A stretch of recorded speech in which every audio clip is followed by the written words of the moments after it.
Whew. Mm, mm, mm, mm. Hello, everyone. Oh, let me put this on my Instagram right quick. I forgot. How could I forget that? I'm tripping. Hold up. I hate the way you talk. I hate the way. But what's up, everybody? I hope we're having a great weekend. I mean, a great week. Not weekend. I said weekend. I think I said weekend to start with. But I hope we're having a great week so far. I think it's a great week. My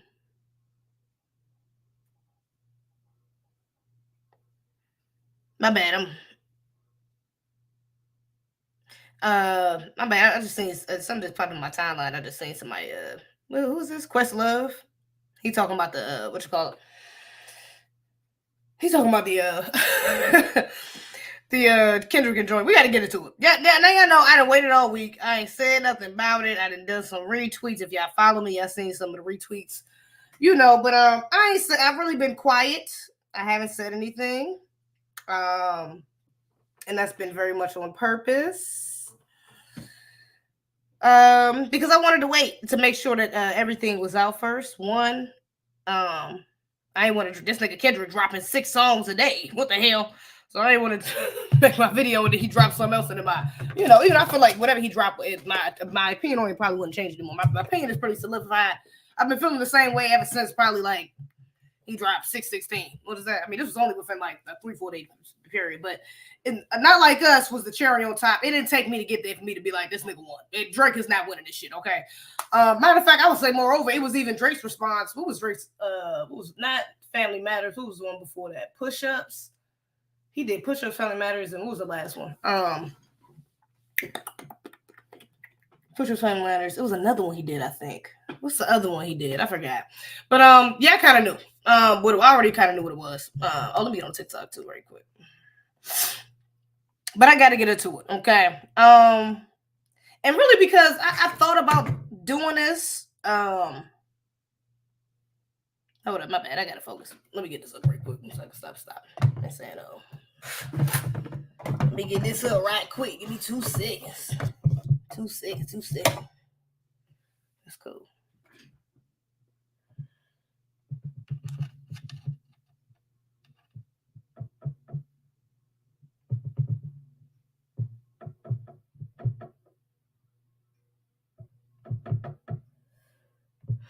Also, y'all like my hair, girl? I did it myself. I did my hair myself. Y'all like it? And I really wasn't feeling it the first day. It's crazy. I went to work and niggas was gassing my head up. I went to work with my head down.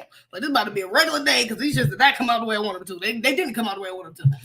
But I went to work and I was like, girl, they look so cute. I was like, oh, the dresses look nice. Oh, who did your hair? I said, oh, they went too far. You asked who did my hair. Because I did it. It's lit. But yeah, so shout out to me for doing my hair. I'm just saying. We working on the skill over here. I'm just saying. Okay. And it's hot. Shit already. Hold up. My bad, y'all. I got a lot going on. It's been a couple days. So I'm a little antsy. It's been a little while since I got away. I'm a little antsy. I got to get on my... get all the stuff I've been meaning to say out. Okay. So yeah, let's get into it. Kendrick and Drake, man. I'm not about to go through a whole damn timeline. I'm pretty sure everybody is aware of everything that's going on. Kendrick came out with Like That, talking about nigga, it's big me, that big 3. Drake felt some type of way, responded, then Kendrick responded, then Drake responded, then Kendrick responded again, then Kendrick responded again, then Drake responded, then Kendrick responded. Okay, going back and forth. All right. Undoubtedly, this is not even a question. Drake won. I mean, I'm sorry, shit. Kendrick won. Please don't take that sound bite. Kendrick won. Undoubtedly. It is not a debate. That was no surprise to me. I really didn't even have a dog in a fight whether who was going to win because I knew Kendrick was going to. Kendrick is an actual rapper. I've said this many times before. Drake is not a rapper. He's an entertainer who raps. He's an actor who raps. He's not a rapper. Kendrick Lamar is an MC. He's a lyricist. He's a rapper. He's hip hop. For real. For real, that is. He's not a pretender. He didn't start off at no little, being a childhood actor and then get into a little popular, childhood show and then, finding his way into music and then finding his way into Black American culture. No, K-Dot grew up in this culture. He grew up in hip hop. He grew up knowing about writing. He grew up like this is something he's cultivated over a long period of time. All right. This is something he's dedicated his craft to mastering. He's dedicated to mastering it. Drake is not. Drake just makes some trendy fucking songs. Let's just be real. Drake is not an artist. He's not a lyricist. I'm like, this I don't even know if this should be counted as a battle because it's one rapper. You got a chameleon versus a king. Hello, shout out to me for the title. Came to the top of my head before I got on this joint. But this, it's not the same. Like this, honestly, J. Cole and Kendrick would have been a fairer fight. It would have been a more interesting fight to see. For a different reason. Let me say that. This is an interesting fight to see, but not because it's two rappers going head to head and we get to see battles. That's not why.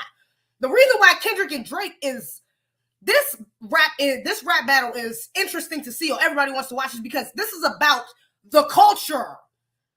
This is about what we've been talking about on a grassroots level for years now. That nigga, you ain't like us. We different. We FBA. That's why we focused on this, and that's what I'm about to get into. But if this was on some rap, hip hop, you know, like battle, like really just talking about skill level and rapping and like Drake isn't even a fucking contender. Drake don't write his shit. He's not a contender. If you don't write your raps, you're not a contender. You can't be in a rap battle if you don't really rap. I mean, I just thought that was 1 + 1. So off the rip, I'm like, Kendrick, honestly, I don't even think Kendrick really thinks he's a qualifier to actually battle him, like lyrically, to be honest, like really. But I think he took this as the perfect opportunity, which he did, to expose him for the devil he is. Let's just be real. Let's just be real. That's ultimately what this beef is about. And that's my dog in the fight. My dog is the NBA dog. Shout out to Kendrick. They not like, hold up, God damn it, my phone. God damn it, my phone. I gotta get off TikTok for 2 seconds. I gotta play this song for 2 seconds. Kendrick took off. Matter of fact, I gotta wait for the perfect time to play it. But I'm gonna play it. That's my shit. I'm gonna play it in the stream at some point. I'm gonna pull it up so I can stream it. Shout out to TikTok. Hey y'all. Shout out to y'all. I'm live on YouTube right now. Link is in the bio. I'm only gonna be up here for like 20 minutes, but y'all keep lighting up the stream and all that. I appreciate you. Hey y'all, and I see you up in there. It's my sister. Anyways. I'm gonna play that shit. I'm gonna play it in a minute. When I get, let me get a little more into it. I'm already into it. Let me get a little more heated. I'm gonna play it when the moment's right. Okay, but he took off the copyrights to all his like disc records, so niggas are reacting to him, putting in their videos for the free ski. It's lit. Okay, shout out to Kendrick. But yeah, if this was just a rapping battle, like some regular two rappers going at it,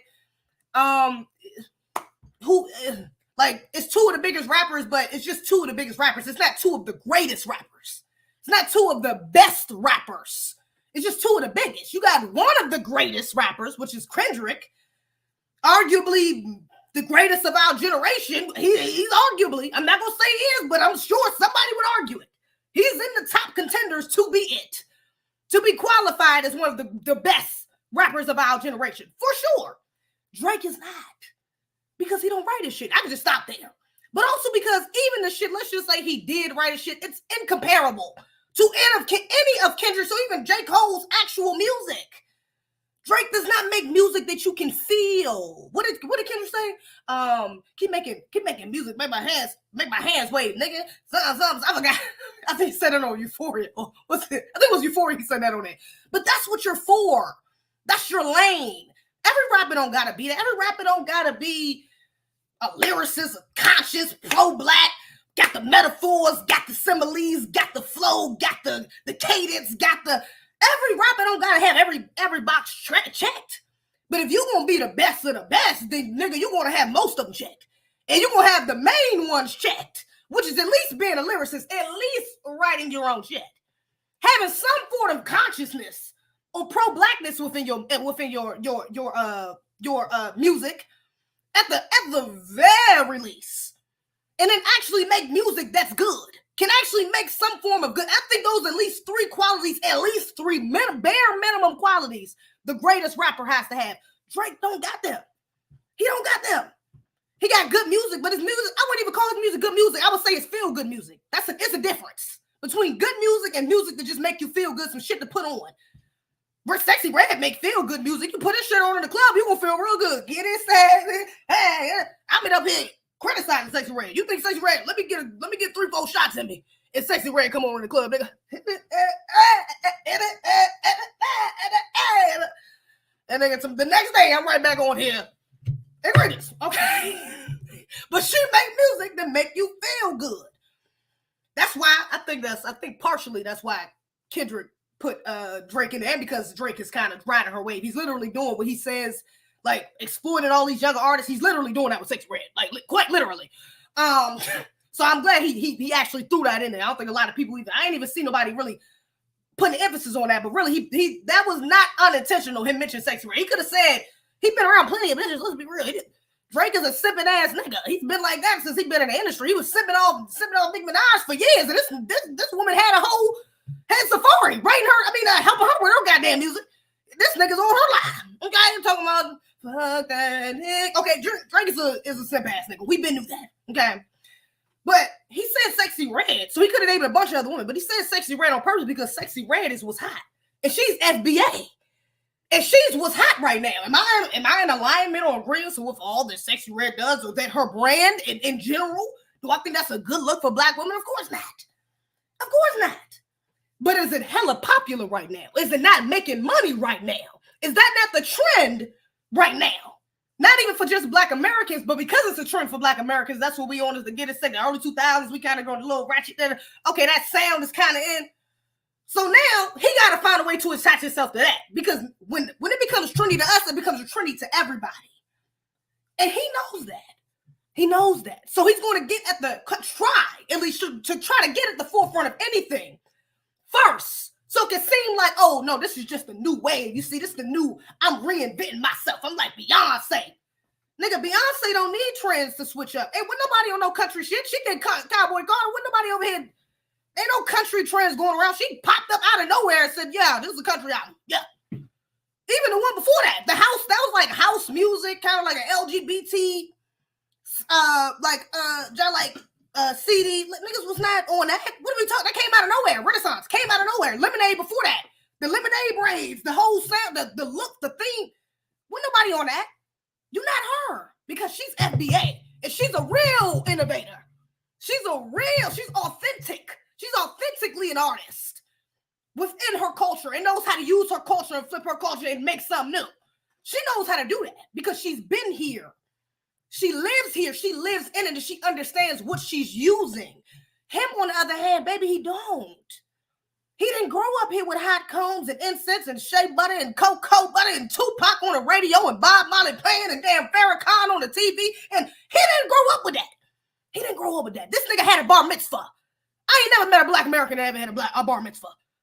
He does not live our experience. So he has to attach himself. He has to attach himself to any part of our culture that he can exploit. Any part that he can exploit and make it seem like he's actually just adding to. Oh, no. See, Sexy Red, no, I'm putting her on. He bought her some chains. He gave her some money. Oh, yeah, I'm putting her on. I got her on stage with me. Oh, yeah, she in the video. Get it sexy. We did the song together. Get it sexy. But was that really to help her? Or was that for you to get a new sound? Because, goddamn well, you couldn't do no song like that. Hands on your knees. Get that ass. That ain't you. You wasn't about to get up there and say, you can't do that by yourself. You needed her flavor in order to stamp you. You needed her flavor. You cannot do that, get into that bag, because everybody's going to be like, what? What the fuck is Rich? What? Drake? What? This ain't your lane. So you got to have somebody who's already in that lane to make you look like you in that lane. You got to. You have to. And this is why I love the fact, again, I got to bring it back to, this is my real interest in the beef. It's not even, Drake ain't shit. He's not a rapper. Like, this is not, Kendrick was bullying this nigga at this point. He's not a rapper. That's not a rap battle, because he's not a rapper. This is somebody responding to a real rapper. This is a rapper coming for an entertainer and an entertainer responding. This is not two rappers getting into a battle. If it was Cole and Kendrick, okay. Then we have a little bit of a different narrative. But it's Kendrick and Drake. It just ain't the same. It ain't gonna hit the same. Thank you for the super chat, JoJo. ZZ been going viral on Twitter, y'all. Yes, Stevie. Oh yeah, that's because I put up this tweet. Matter of fact, thank you for saying that. Let me put up this tweet. Let me pull up this tweet I put up. Hold up. I had put up a tweet, or I tweeted out when Not Like Us came out. I was like, yeah, shout out to Kendrick. He's standing on FBA business. Them Atlanta bars was necessary. Hold up. There we go, right here. Detroit low-key got a lot of love. We got some love. Standing on FBA business. Them Atlanta bars was necessary. So yeah. Don't even need to pull it up. I don't really need to pull it up. It did get love though. It did a little something. It was cool. But I really felt like that. When I listened to Not Like Us, I was excited not because, he called this. I mean, of course there was a shock factor. He called this nigga a pedophile. I ain't never listened to a song and a nigga straight up called a nigga a pedophile. I'm like, damn, nigga. Certified lover boy, certified pedophile. Damn, nigga. What? This nigga straight up called this man a pedophile on the song. Egregious. That ain't going nowhere, nigga. Your little man, Adonis is gonna be able to see that when he get older. This one of the men who will be considered, if not the greatest, one of the greatest of our times in hip hop, is calling your daddy a damn pedophile. Imagine, Lord, I would hate to be in that predicament. Anyways, but when he dropped Not Like Us, it felt like an anthem. Like this shit felt like I was listening to the National Black Anthem. I'm over here like lift every voice. Cause Kendrick, you speaking for the culture. Yes, lift our voices, please, brother. You're doing the right thing. That's where I think a lot of people's, or most Black Americans, that's what we're excited at. Even if we're not even wording it like that, we're just like, yeah, Kendrick, da-da-da. One of the main things I see is getting hyped up over is the fact that he is really drawing the lines. You drawing the lines. And it's crazy because Pusha T did similar. Pusha T really says similar shit in his diss. I went back and it made me go back and listen to Pusha T's original diss. He said very similar things. Basically called his ass a colonizer as well. Very similar diss as well. So this is not something that we didn't know. This is something that I always said as well. That's why I never really fucked with Drake. Because he never really felt a part of the culture, but it was because he's cosplayed so well, because he's changed costumes so well. He picked up the city girl. I mean the Nola costume when he went with the city girl. King, until you love me. And he put on he done stepped outside our culture. He put on a little bit of the reggae costume on with the control. So he steps in and out of the culture so much, you kind of just like the lines get blurred. It's like, yeah, you kind of forget this nigga even from Canada. He go over here with 21 Savage and shit. He talking about 6 Atlanta shit, and it's like it gets distorted. It's like, damn, this you kind of forget why something's off about him, especially when everybody in the game is talking. Oh, a lot of people in the game, mainstream media, particularly. It's forcing it down your throat. Oh, he's the best. He's the best. He's the best. He's the biggest rapper. He's the best rapper. He's the biggest, best rapper. So when you come out and be like, man, I don't fuck with Drake like that. Everybody, oh, man, you don't fuck with Drake, man. You tripping. Drake, come on. Even if you don't fuck with Drake, you still should know Drake is, he the biggest rapper. He the greatest rapper right now. He's still the biggest rapper. So they give him like, it's like they tokenize him. Like, how you gonna say he can't rap? He the biggest rapper. This nigga touring around the world. How you gonna say he not a good rapper? Because he not. How you gonna say he ain't got no culture? He got all these. He exploiting your culture. He got all these different artists on the song from that's Black American. I mean, yeah, but he's still in their sound.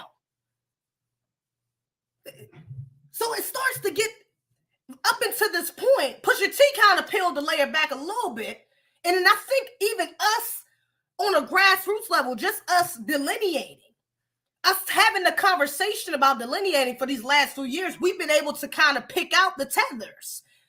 And don't think that these people ain't watching. I feel like K-Dot might have seen some of this FBA shit. He might have seen some of this discourse on FBA and Ados, and he might have seen something. I mean, I'm not going to say I popped up on his timeline. I might have K-Dot. If you follow me on the low, you can send me a DM. I fought with you, K-Dot. You can follow me. I'm just saying. You could DM me on the low. I ain't going to tell nobody. Okay, we can be cool. But he had to have seen some sort of discourse about this, because the timing of it is just too perfect. The timing of it is like, nigga, This is the message we trying to get to. We trying to get to delineating. We trying to get to these reparations, baby. To hell with this rap beef shit, nigga. Y'all not like us. That's the point. The point is, Drake, nigga, you ain't one of us. And you over here acting like you one of us, and you ain't doing a damn thing for us.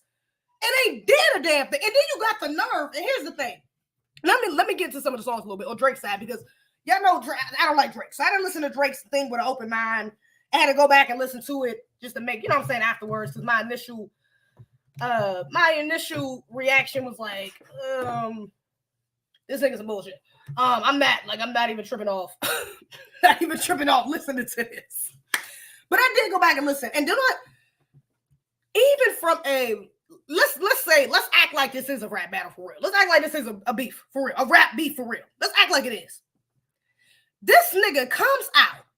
Even if you're a Drake fan, and I haven't even heard no Drake fans really touching on this point specifically. I heard a lot of Kendrick fans or people who know the Kendrick one saying, talking on this point.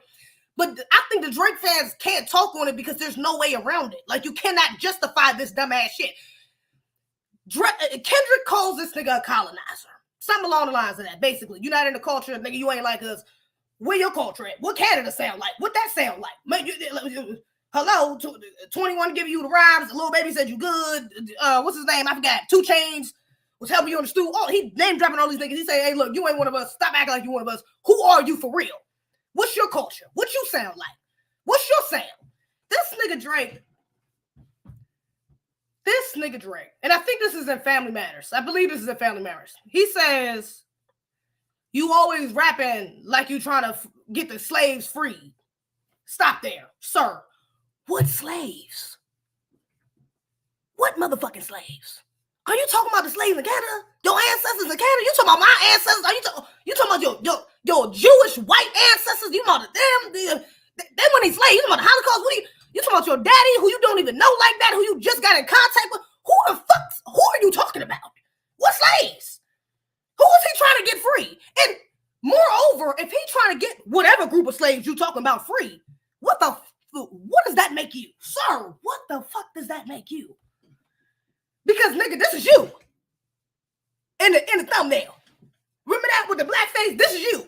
The nigga that's like this is telling the brother with some sort of sense, with consciousness at the forefront of his brand.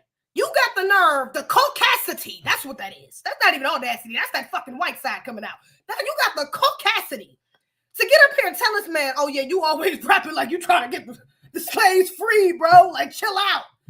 Not the fucking 1800s anymore. This guy. Like, how tone deaf do you gotta be? What type of idiotic shit? Kendrick is completely right. He has to have somebody working for you at OVO, because you got to be a damn fool to be even in that, somewhere near that studio, heard that bar and didn't tell a nigga, you probably need to take that out. Oh, you probably need to flip that. You probably need to, I see where you're going, but maybe just alter it a little bit. Because that's hella disrespectful. And again, it goes beyond the beef, because nigga, Kendrick ain't no slave. Who slave? Who family you talking about? And if you're not talking about his specific family, his group, what group of slaves are you offending? Because why is it a bad thing to speak like you freeing the slaves? I'm sorry, you so used to tap dancing for massa and making sure the slaves is in order. I'm sorry, you too busy around here calling black women bitches and hoes and got dogs in the elevator with you with Kathleen, Rastine, and worry about making literally having bitches, representing women as literal bitches. You so worried about that. You worry about the cool thing, about the trends. You worry about what them people, shout out to the minister, what them people really want you to talk about. You worry about what your masters want you to talk about. So of course you're gonna say, why you always rapping like the slaves free, nigga? You know, master need us to keep these niggas alive. That's our job. We supposed to keep these niggas alive. Kendrick, what you talking about? You want to get the slaves free? This guy is stupid. He trying to get killed around here. Like, the shit is so tone deaf and cowardice. I'm like, what? Nigga, you lost all of that. Like, what? Take that shit back to the studio. You lost right there. You lost before you responded, but you lost right there. Then you go further. My bad, I skipped over this. You went a step further to have your white-ass Jewish mother get up on the intro and say, oh, yeah, I don't think you should start the song by saying, do you come in, nigga, something, something, something, and say nigga 50, 11 times throughout the... Who the fuck told you to do that? This the white side coming out. It's so corny. That's so cringe. That's so like lame. That is so like not hip hop. That's so like not black. You get a white person to come, hey babe, you should probably not say nigga. Like, did you really, you thought you ate that? You really thought you ate that? Like, you really thought you ate that? Who the fuck told you ate that? Who's your PR team? Because this is a slap in the face to black Americans. You don't even, and then you do all this and you don't even acknowledge the actual allegations, the truth, the validity in his point that you are a fucking colonizer. What have you given back? You got the nerve to sit up here and get up in his mad face and say, oh, you talking about money trees. You ain't you ain't planting money trees in the hood. Nigga, that's none of your concern. You ain't like us. And you know why I didn't even want to address that either? Because that was such a bullshit ass bar. Because so many people, out of all the reviews I've watched, probably 100, damn it, at least between TikToks, little clips, I've seen a bunch of clips. There are a variety of people talking about this. Drake fans, Kendrick fans, neutrals, whatever. Doesn't matter.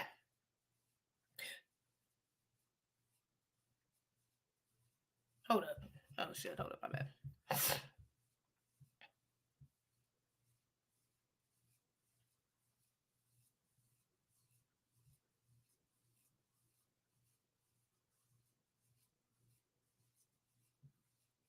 Oh, my bad. My bad. But I done seen so many people talking about this. Nobody has zoned in on the point and said, well, yeah, Kendrick talking about what he doing for the culture. Well, what Kendrick doing for the culture? Kendrick ain't giving back. Kendrick ain't doing nothing. When I say I've heard that one person say that, that's why I didn't even look into it. Nigga, you got to be crazy.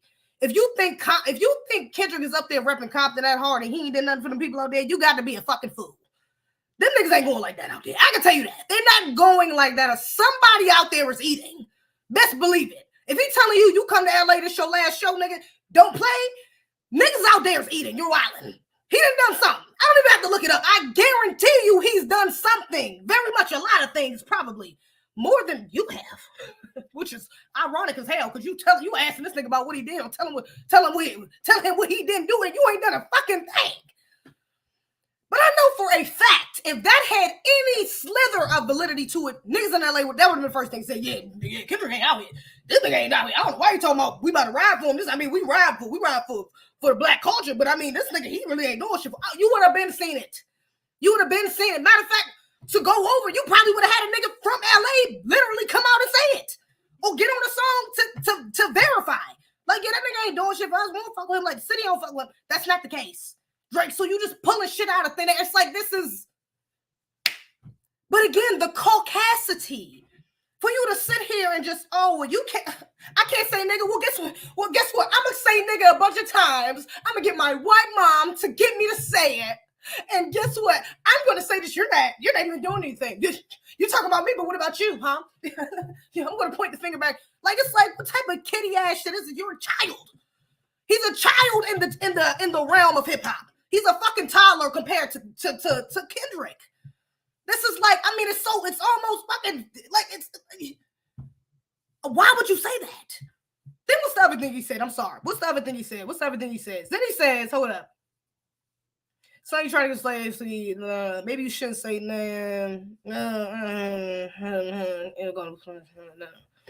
He called it something. Okay. This is another thing I'm saying. Let me say this. And even within this, I'm seeing a lot of people make the narrative, well, he's half white. Kendrick trying to make it seem like, he's half white and he's not a black man. He can't say nigga because he's a black man. He can't be this because he's biracial. He can't say this because he's biracial. Y'all gonna take away from his blackness because he's biracial.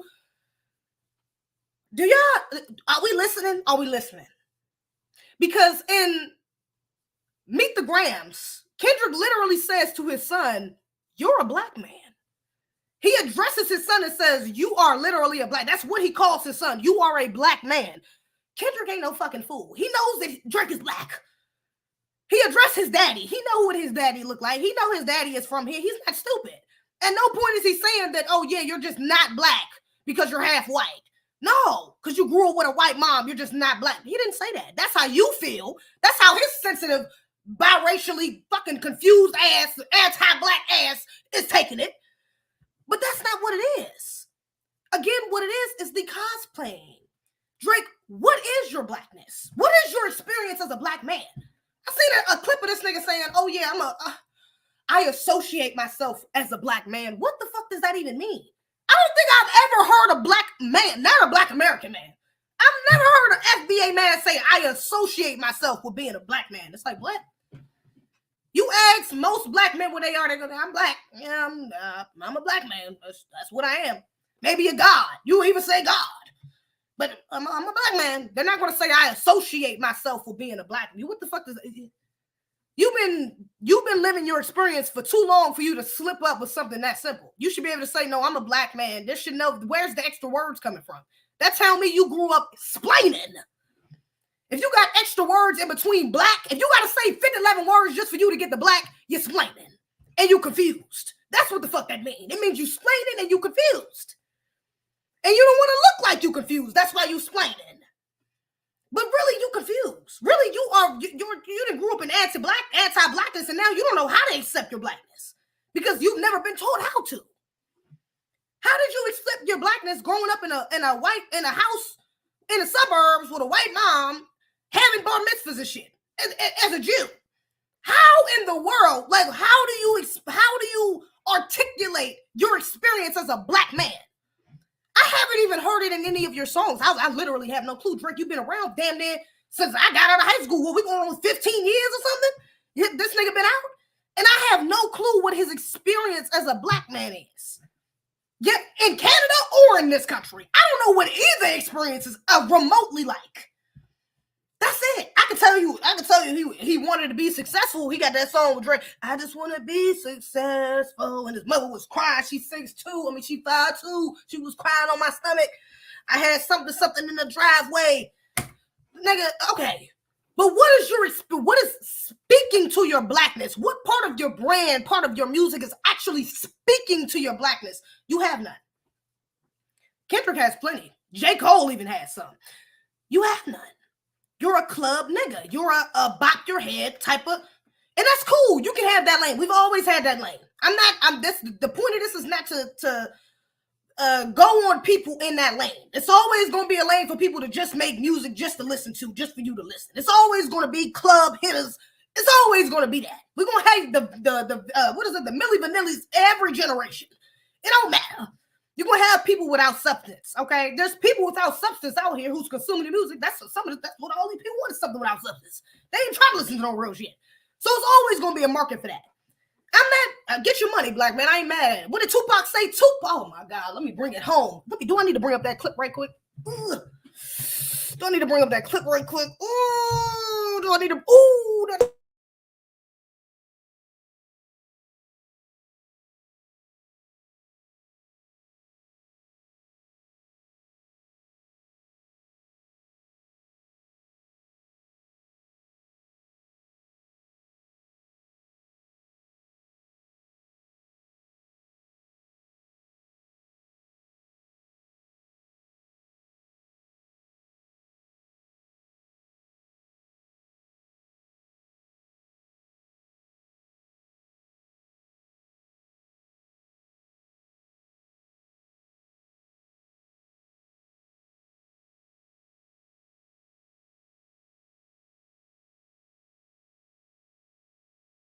Sorry, I don't know why my mic is muted. Tupac was in an interview. He did an interview, and it was like he was talking about a rapper. I forgot what the rapper name was, but it was somebody comparable to Drake, like somebody who was just making like fun music. And Tupac was like, "Yeah, I ain't got a problem with Brett getting money. He a black man getting money. I ain't tripping off that. But like, you watering down the culture, you're watering down the game. You're watering down hip hop. This is not real hip hop. You know what I'm saying?" And so that just has to be understood. I'm back. Okay, yeah, I'm back. And so that just has to be understood. That ultimately is the message that Kendrick is saying, but he's doubling down on it, because not only is he saying that's a diluted version of hip hop, but moreover, it's a diluted version of hip hop from somebody who doesn't even understand the culture of hip hop. or moreover, Black American culture. So the fact, and I just love the fact that K-Dot was able to bring Tupac back into it and defend his honor, because that was just some of the most disrespect. I'm sorry, I should have started with that. Drake lost with that first bullshit ass response. The first one when he came out with Tupac, I actually talked about that I think my last live. But the first one, the first response he came out with was Tupac, and that AI Tupac and that AI Snoop Dogg, that was some bullshit. Do you really think Tupac will be choosing a Canadian nigga's side? This nigga was West Coast literally until he died. Quite literally till he died, he was West Coast. You think he wouldn't be with one of the greatest West Coast rappers that right now? You don't think he would be on Kendrick's side? Like, I mean, are we fucking stupid? Like, are we being for real? Like, he would most that shit. Kendrick would probably be signed to Tupac. What the fuck? What are we talking about? Tupac would have probably signed Kendrick. You think he would have signed up for Drake? No. Tupac would have been just like some of these other OGs in the game that don't fuck with Drake, that has vehemently spoken out against him. Like, nah, he ain't it. He ain't real hip hop. He ain't a real MC. He ain't. Tupac would have doubled down. He might have hopped on the track with K-Dot to go against Drake, like Ye did. Let's just be real. Tupac, just again, the caucasity. This is what I'm saying. Y'all want to sit up here and say, oh, he's biracial.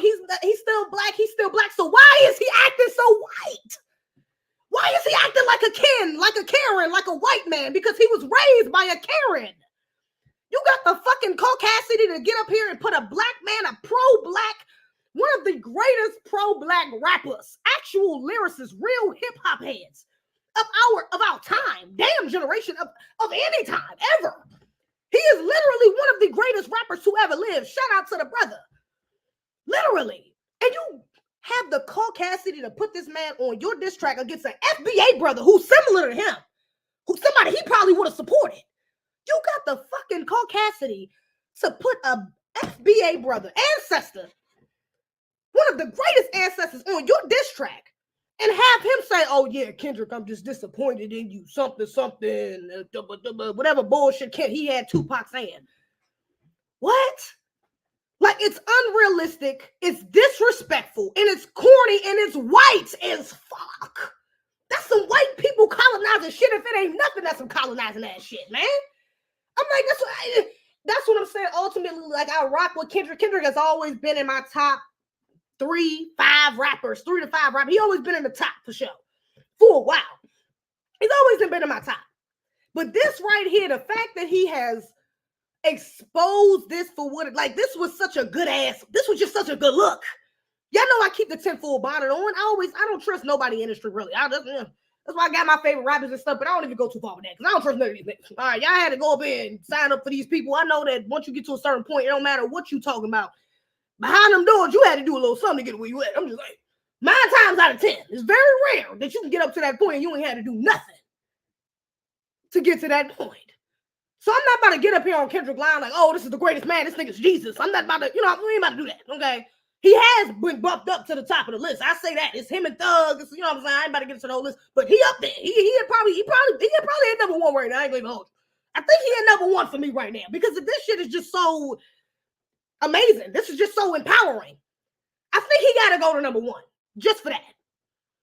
Because the distinction has to be clear. We have been saying this for years. People who don't fuck with Drake have been saying this for years, why we don't fuck with Drake and that he's a cultural. People have been saying this for years.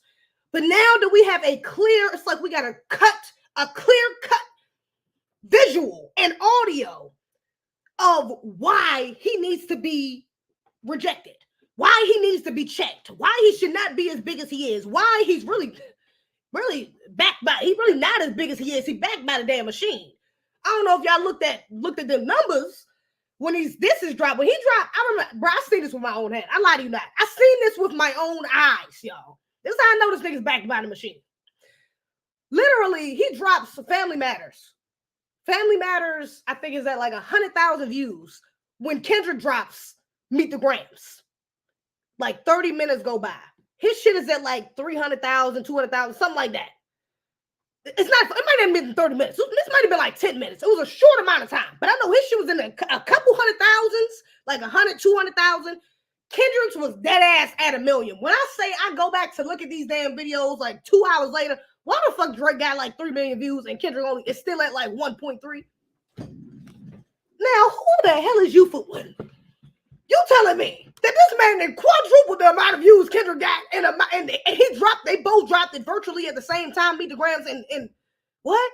And Meet the Grams was getting way more traction because people, as soon as people heard Drake, Kendrick came right after. So, oh damn, I'm about to just go to Kendrick's. That's what I did. A lot of people did it. I just want to see Kendrick's. Then I'll go listen to Drake's. A lot of people want to go listen to Kendrick first and then go listen to Drake's. So you telling me just out of nowhere it was just a switch? No, he just got 30 million, 3 million. Then we come out, now I'm seeing on Twitter, they putting up screenshots on Twitter saying that his last, what was it? I think Family Matters, that shit got like 1 million dislikes on YouTube. It's like split. I think it's like 1 million likes and like maybe 1 point. It might be more dislikes. I think it's like it's close, very close in the like and dislike ratio. You know, they don't like to show the dislikes no more on YouTube, but it's ways for you to see it. And literally, the dislike to like ratio is like right there. Like it's like right there. I want to say the dislikes was higher, if I'm not mistaken, but I don't want to misspeak. But I know it was close. Them likes was not liking like that, not compared to them views. All right. And so we know why he's here. We know how he's lasted so long, and that's why I like that he's being exposed, because it's not just him, it's everybody. It's everything that he represents. All of the tethers that come over here and eat off us and don't have any respect for our culture, don't have any respect for us as a people, who don't want to give back to us, who don't want to help build with us. They just want to come over here and take and get from and benefit off of. But there's no reciprocation. That's what he represents. That's what this is. That's why this is just such a lovely thing to see. Because Kendrick, out of all people, like, honestly, he was the best person to do it. Cole couldn't have did it. Cole might have. He maybe. Depending if he don't got no skeletons in his closet for real. He might have could have did it. Maybe. He might have could have did it. But Kendrick undid, like, it was like he was like the perfect person to explore. It's like Cat Williams on the Shay Shay, on Club Shay Shay. Like, Cat Williams was the perfect person. Like, he was the Messiah, like the messenger. Like, he was the perfect person. I mean, that's low-key kind of subliminal within itself. Like, you know, because he did dress up as like Jesus on Mr. Morale, his last album. He was dressed up as Jesus, he had a thing on. But literally, that's what it's given. Like, he's the Messiah. Like, he's the messenger to speak truth to power, to expose the truth. That's why Cat Williams' interview was so great, because it was like, damn.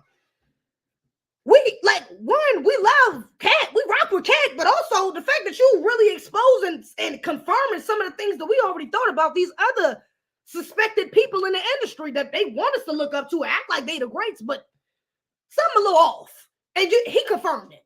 He confirmed that truth. He put that truth out there and validated it. And Kendrick did something different. I mean, Kendrick did something similar. But honestly, I would say Kendrick did it on a greater level because his represented the whole culture.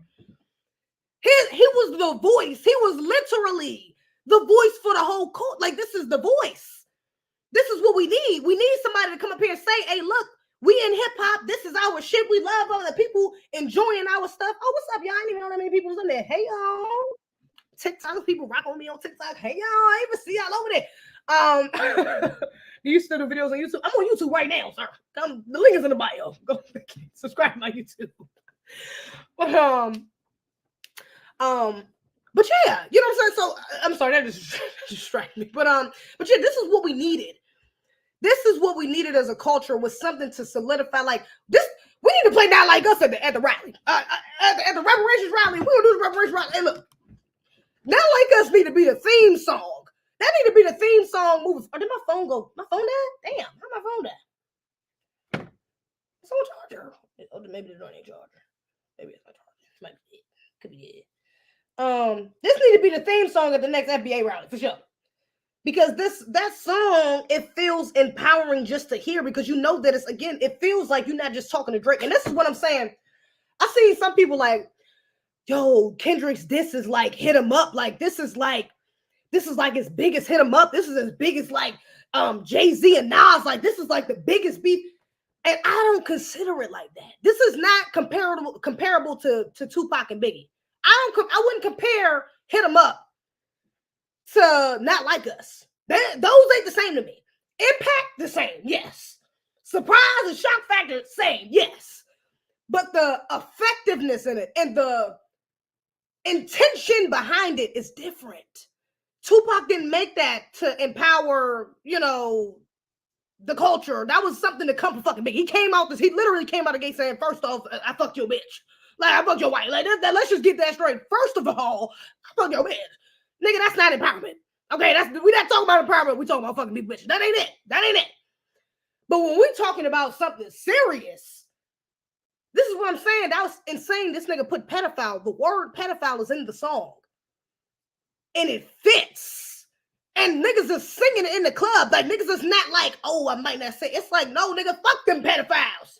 Certified lover boy, pedophile. Yeah. It's like, it's a different hit. We talk about protecting kids. What? Ain't nobody done this. This nigga's talking about protecting kids. Oh, God. It's different. That's not to downplay Tupac, because Tupac is still going to forever be one of the greatest diss records ever made, for sure. It's legendary. This shit is legendary, just straight up. But this is legendary, and like, this is legendary for the culture. This is legendary for our delineation. Like, this is something we're going to be able to sing dead ass like 20, 30 years from now. And we speaking about reparations. Hopefully we getting our motherfucking reparations. And we had to check, and we had to bank like, they not like us, they not like us, they not like us. That's something like, that's something that's to hold on to for more than just a little rap beat. That's something 20 years from now, I'm gonna think about that song and not be, Drake is not the first thing that's going to come to my mind. It's going to be like, nah, that nigga Kendrick made a song for the culture. He was standing on FBA business.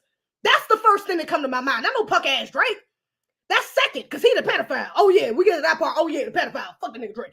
Pedophile. Yeah, that's him. But the energy of the song, the fact that he got FBA, I'm pretty sure DJ Mustard is FBA. Mistake me, correct me if I'm wrong, but I'm pretty sure he's FBA. If not, he damn sure makes some good ass FBA beats. He damn sure good ass FBA music producer. Okay. But the fact that he went and got this nice ass beat, and then put the message and made it catchy. He's like, look, I done told y'all 50-11 ways. I done told you in 616. I told you Euphoria. I told you Meet the Grams. I done slowed it down, switched the beat, put a little old school flip to it, all different ways. Broke it down, spoke to you slowly, spoke to you a little fast, said it nicely, said it in a metaphor. Let me just make it plain and simple. If you niggas don't know what the fuck I was saying, here we go.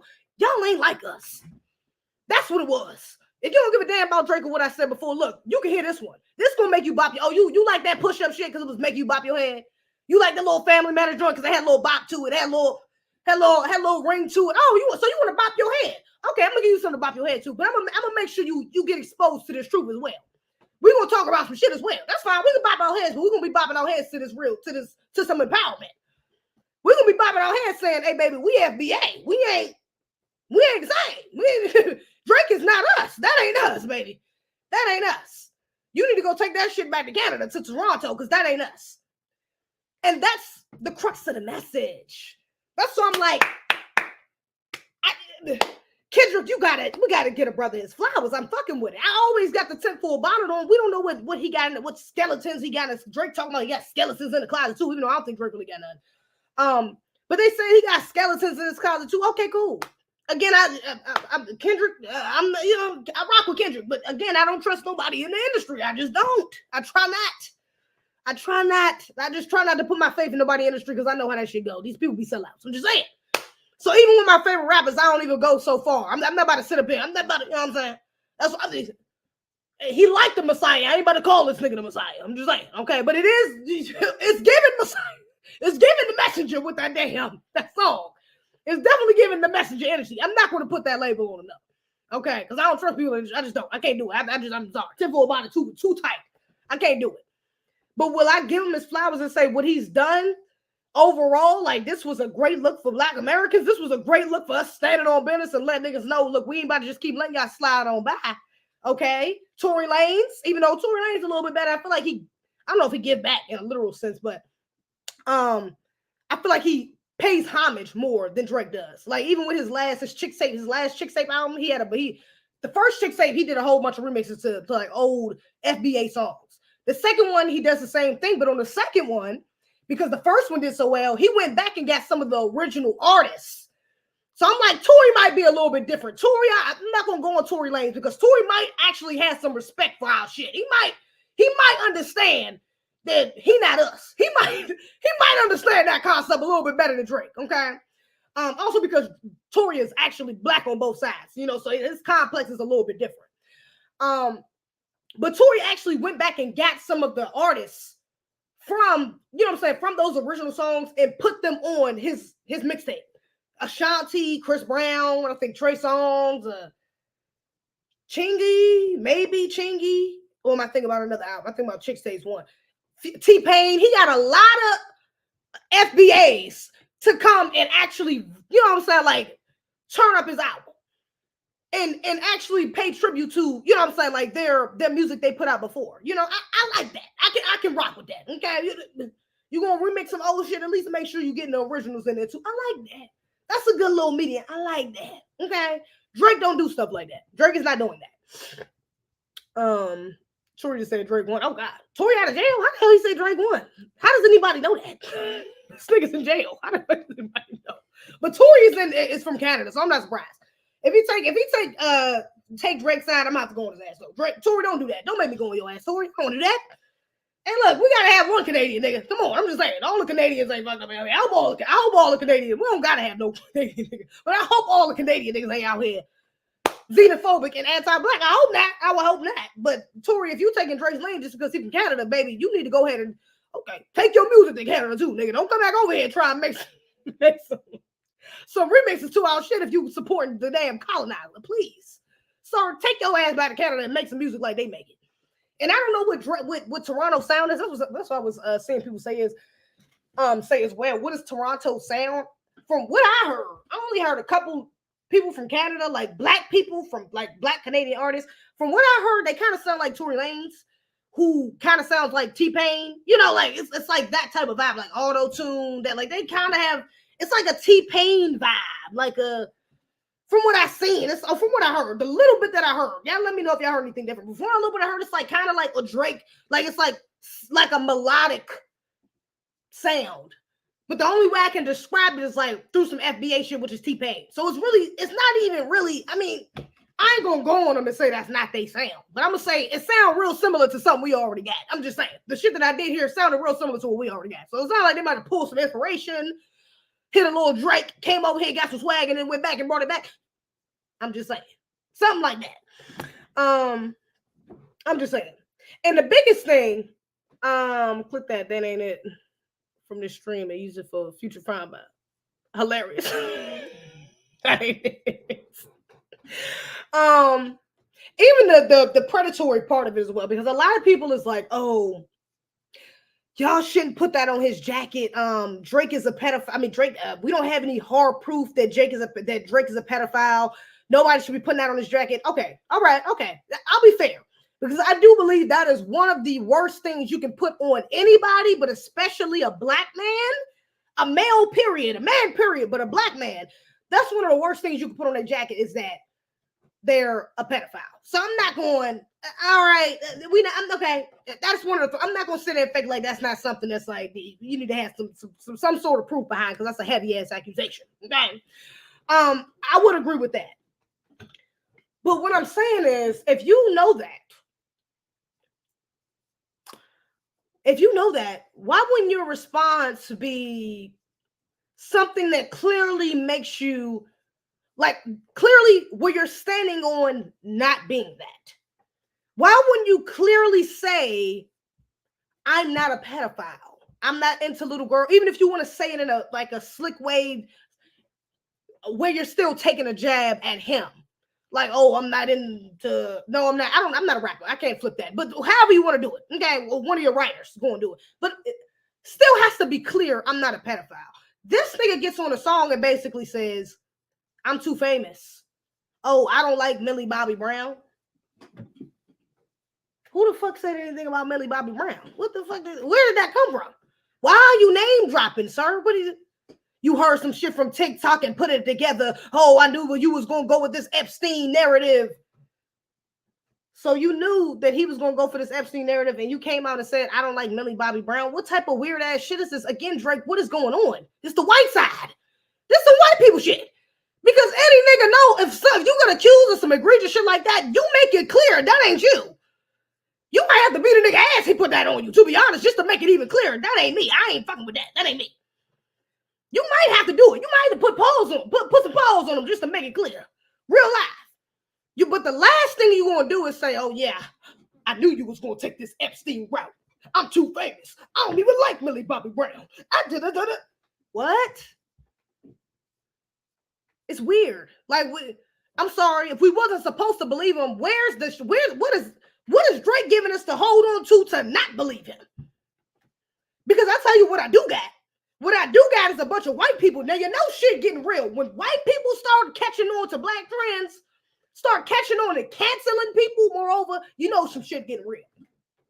You know some shit. You know their pockets about to really be affected by the higher ups, by the machine. They really did. That machine get a little worried when that white audience start getting displeased. When they start throwing the pedo accusations out there, when I start seeing podcasts, a little white girls and white boys talking about, yeah, I remember when we was texting that girl from a while ago, and it was just weird, and and oh yeah, do you see high schoolers coming out? Oh yeah, Drake follows me, and oh, my friend got him to follow me, and what? Then you got interviews of little white girls that you mentioned, Millie Bobby Brown talking about, oh yeah, when I was 12, me and Drake took me out to dinner. My dad didn't even know who he was. I just told him he was famous and he let me go. Thanks. Good job, Dad. Good job. You just let her go to fucking dinner with a fucking grown man you never even heard of before because she said he was famous. Oh, great job. That says a lot. Says a lot. Oh, yeah. We be texting. And stuff. Yeah. She's 12 years old, texting a fucking 30-year-old man. Yeah, we be texting and stuff. What y'all talk about? Oh, yeah, be texting what y'all talk about. Oh, you know, what we talk about stays in the text. You know, we talk about dating and, you know, like life stuff. You talking about dating with a 30-year-old man that you're not related to? Hey, Torian, I see you in the chat. You talking about dating with a 30-year-old man? And we supposed to, nigga, certified lover boy, certified pedophile. That's what the fuck that sounds like. Because there's no way in the world, me as a woman, I'm a woman, and I wouldn't be texting no kid that I'm not related to like that. Just taking them out to dinner and texting them about boys in their life. I'm not doing that. I'm not related to you. No, especially if I don't talk to your fucking parents. That's weird. It's weird. The fact that she even has her number, y'all are not related. Why don't your dad got his number? You're a 12-year-old with a 30-year-old celebrity in your phone. Instead of being in your dad's phone, so that way if y'all want contact, he can contact your dad like a normal person, and then y'all can talk. Then you can meet up with your dad, with the parent. But you're talking to a fucking grown-ass man at 12 years old. Texting him, just casually texting a 12-year-old, and not being able to say what you want to say that you're talking to him about publicly. Because it's Drake. Probably because he had your ass sign something. Let's just be real. But this is weird. Like, so instead of you focusing on, oh yeah, Drake, they go to white side again. Yeah, Drake, I knew you was going to try to Epstein me, bro.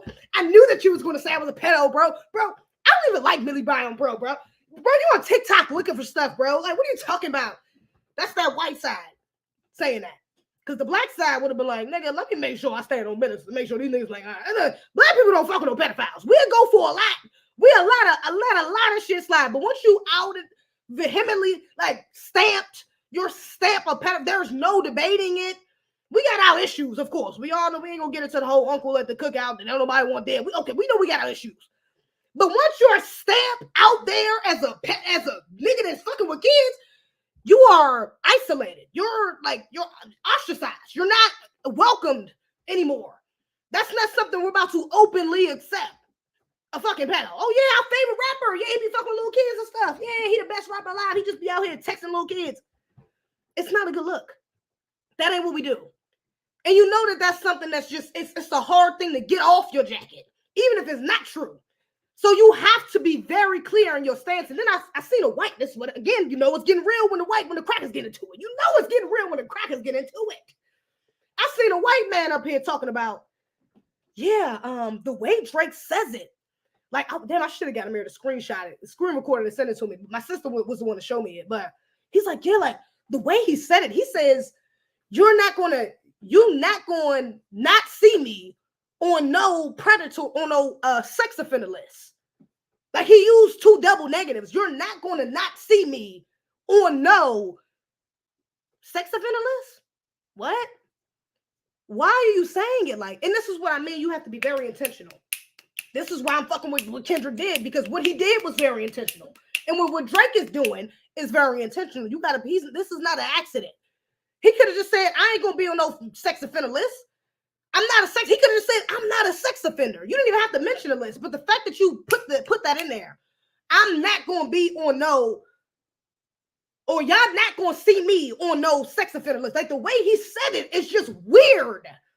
Instead of just saying, I'm not a pedophile. I don't like kids. That's not my thing. Like, how hard is that to say? How hard is that to put into a bar and make it clear and simple that ain't it? Kendrick made it pretty clear and simple when he denied your allegations about him being touched as a little boy. He said, oh yeah, you went back and watched Mr. Morale. Yeah, nigga, you fucked the lyrics up. You a fan, clearly. But you fucked the lyrics up, bro. That ain't it. Go back and re-listen.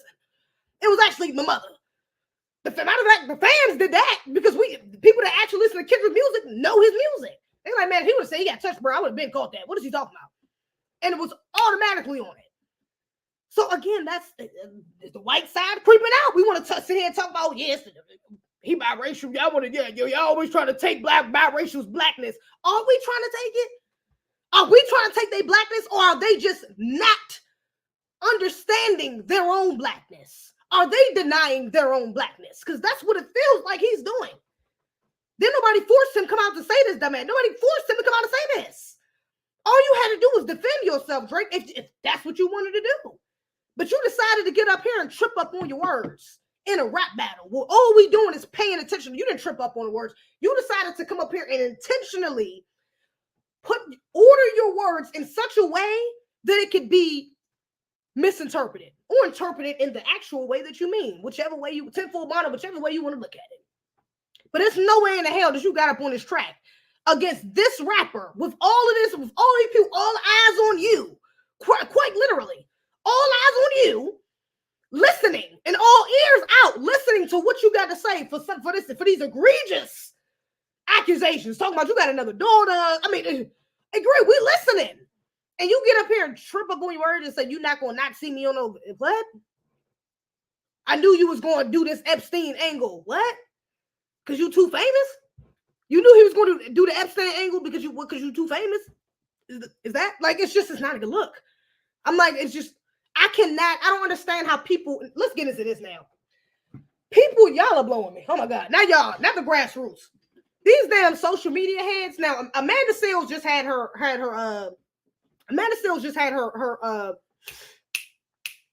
interview with Club Shay Shay. Went viral. She getting dragged because her ass came out talking about Shay Shay was pressuring her to analyze her. I don't even want to get into it. It's exhausting just thinking about that woman. I'm sorry. She's hella unaccountable. I'm not going to get into it, y'all. If y'all know me, y'all should know how I feel about that shit. She's very unaccountable.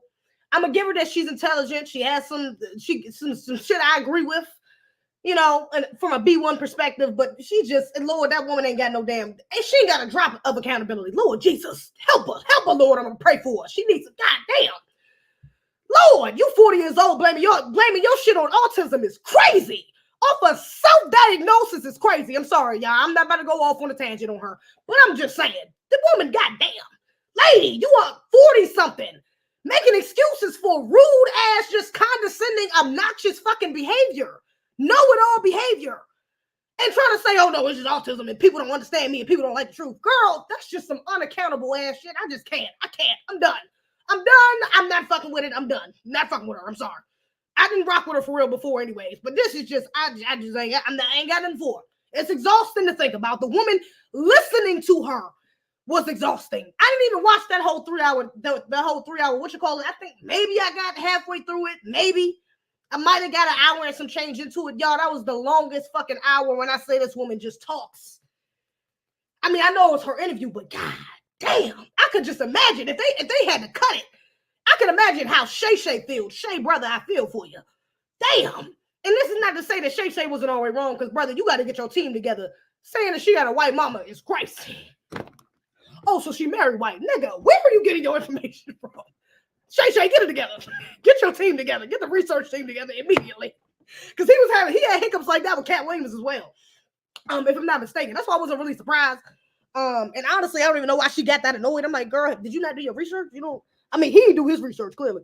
But you ain't do your research. You don't know who you talking to. This nigga Shay is not no damn Malcolm X. This nigga's not no damn, what's that dude name? What's that dude name? Who had a popular, Arsenio Hall. This nigga's a football player turned, you know what I'm saying? This ain't his craft. Okay, he's still a student within this. You know what I'm saying? Interviewing and podcast, like, you know, this ain't his thing. So I'm like, of course he's gonna have hiccups. I'm not like, the fact that she was tripping off that the way she was just annoying. Anyways, let me move on. The point I wanted to take from her was the fact that we have to differentiate some of these black spaces. A lot of these black spaces, these black media platforms are not real black media platforms. They are not FBA platforms. They're not even FBA-centered platforms at that. They're not even FBA, what is it? They're not even being, the people being hired. I'm sorry, I'm messing up the word, but the people being hired, the people that work for these on these platforms aren't even FBA. So we do have to make. She didn't go that far. She was just talking about how black, you know what I'm saying, distinct black and, you know, basically black control spaces and spaces controlled by non-black people, but with black faces in it. That's what she was talking about. I want to take it a step further and really, we got to differentiate who is really rocking with FBA and who ain't. And who is actually FBA and who ain't. Because that'll tell us a lot about their perspectives. Okay? I've been seeing a couple people, and I'm just like, this is laughable. Like, a couple of people I've seen reacting to this, I'm like, y'all have got to be, like, this is a joke. I don't know if some of these people don't, like, if they don't care about being exposed, or if they don't care about the respect they have from black people on the grassroots level, or they're not really worried about like being called sellouts or anything like that. Like, maybe they made their bag and they don't really care. They're just trying to make more of a bag at this point. I mean, I don't know what the motivation is, but some of the shit I've been hearing is just so nonsensical. It's like, nigga, you're either a coon or you're literally being paid by the label. Like, it has to be one of the two. You're literally a coon. You're anti-black as fuck. That's what I mean by that. You're either that, or you're being paid by the industry. In order for you to be defending Drake, let me make it clear. You're either a coon, or you got to be getting paid by the industry. I'm not talking about us on a grassroots level. I'm not talking about us talking about bars that is going back and forth. I'm talking about those with platforms that know that what they say is very impactful, very influential, and could stir the pot, could stir the narrative on a grassroots level a little bit. Those people who came out in defense of Drake are either coons or they're literally being paid by the labels. Literally. It has to be one of the two, or both. You could be a coon getting paid by the label. Let me just say that. You could be one of both. One or the other or both. I get that. Okay. Gilly, I gotta shout out the names, because I'm just disappointed in you niggas. I'm disappointed in you Negroes. I gotta say your names. Gilly, you the first one to come to mind.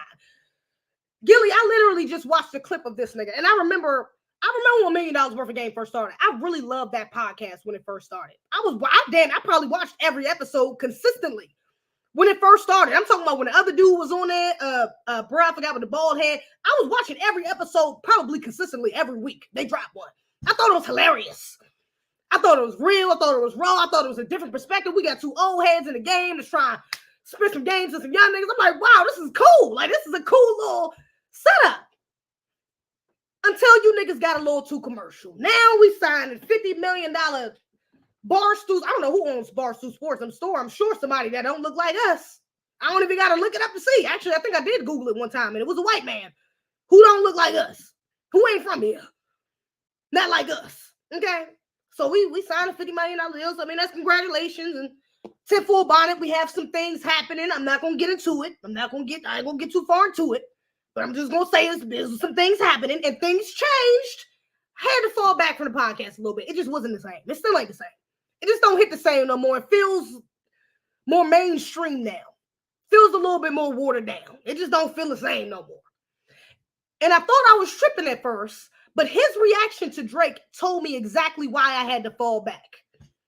Because clearly, if you haven't already been infiltrated by the mainstream, by some of these labels, which, I mean, well, technically mainstream is even Barstool's points. Honestly, you've already been infiltrated by the mainstream. You've already sold out to the mainstream. Let's just be real. Let's call it for what the fuck it is. Let's just be real. That ain't no tenfold body shit, nigga. That's just real. It is what the fuck it is. Okay. So you didn't integrated your way into the mainstream, and now that real rawness from before, like early on in the episodes when you clearly stated, I don't like Drake. He's early. This is one of the early episodes because the bald head dude is still there. And he's like, I don't even like Drake. Yeah, man, the stuff he talk about, like I listen to that nigga in the club and that's it. That was only like I think that podcast started in 2019.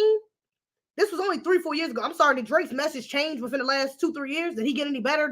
Has he dropped anything with substance? Has he dropped anything about Black issues, period? Has his stance on anything changed? Hell no.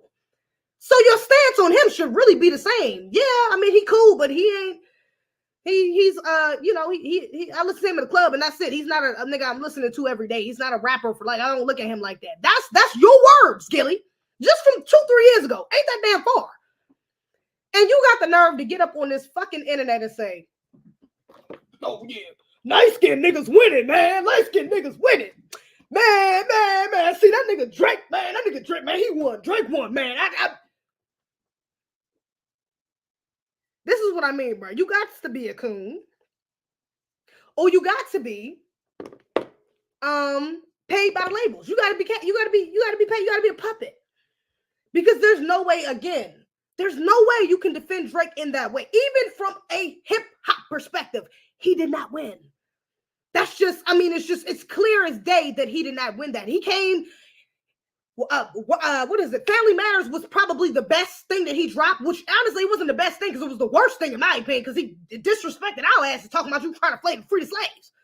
And say nigga 50, 11 times and don't even address the colonizer accusations. I'm sorry, that shit was some bullshit to me.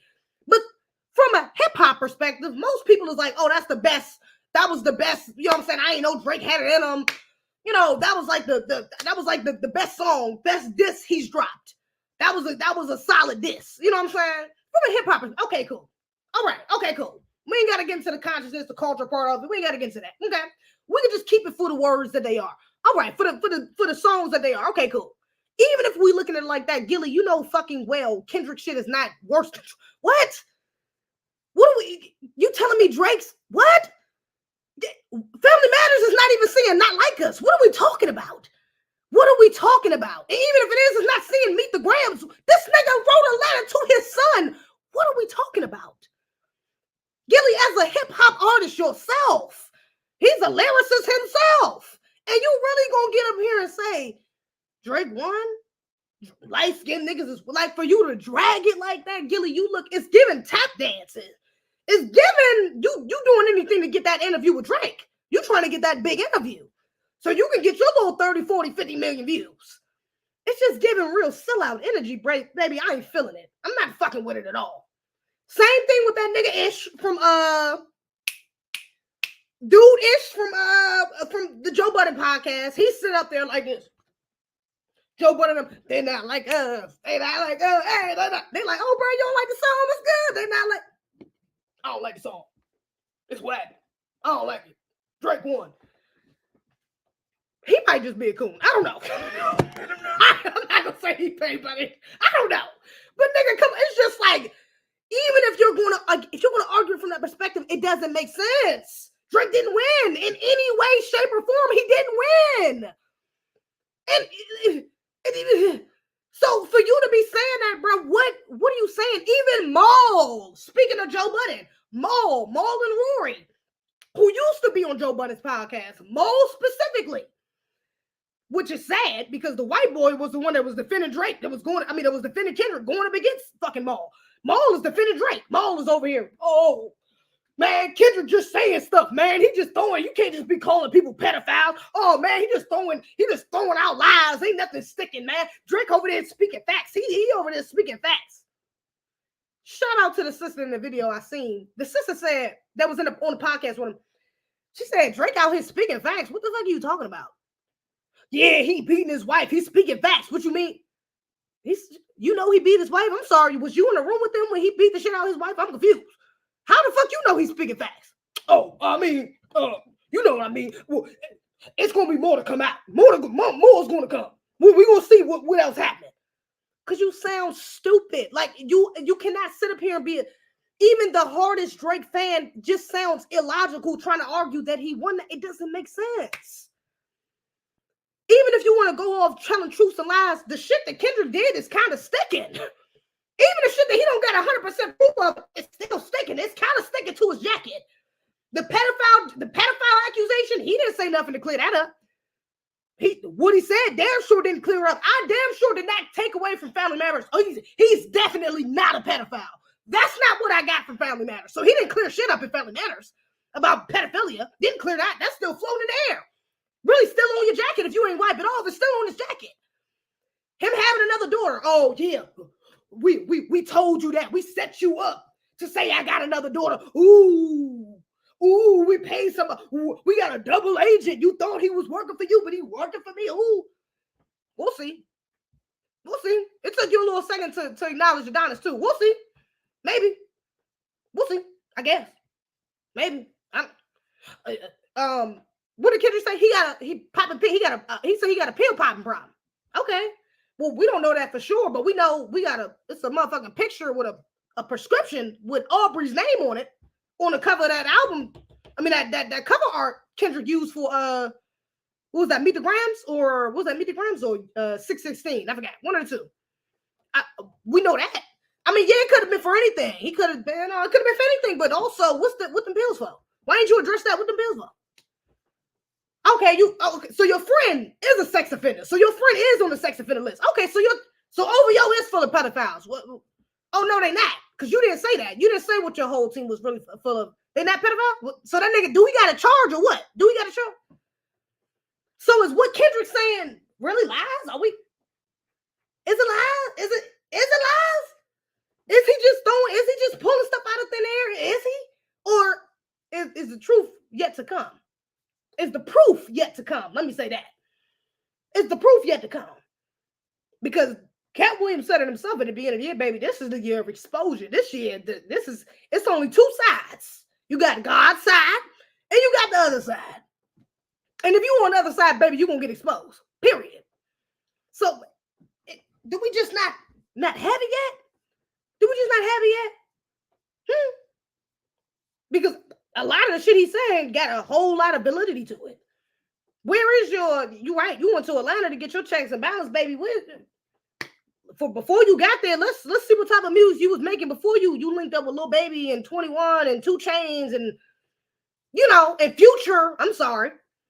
And what would your music have sounded like without that Atlanta boost? Well, I mean, so is he really telling lies? Is he? Is he really telling lies?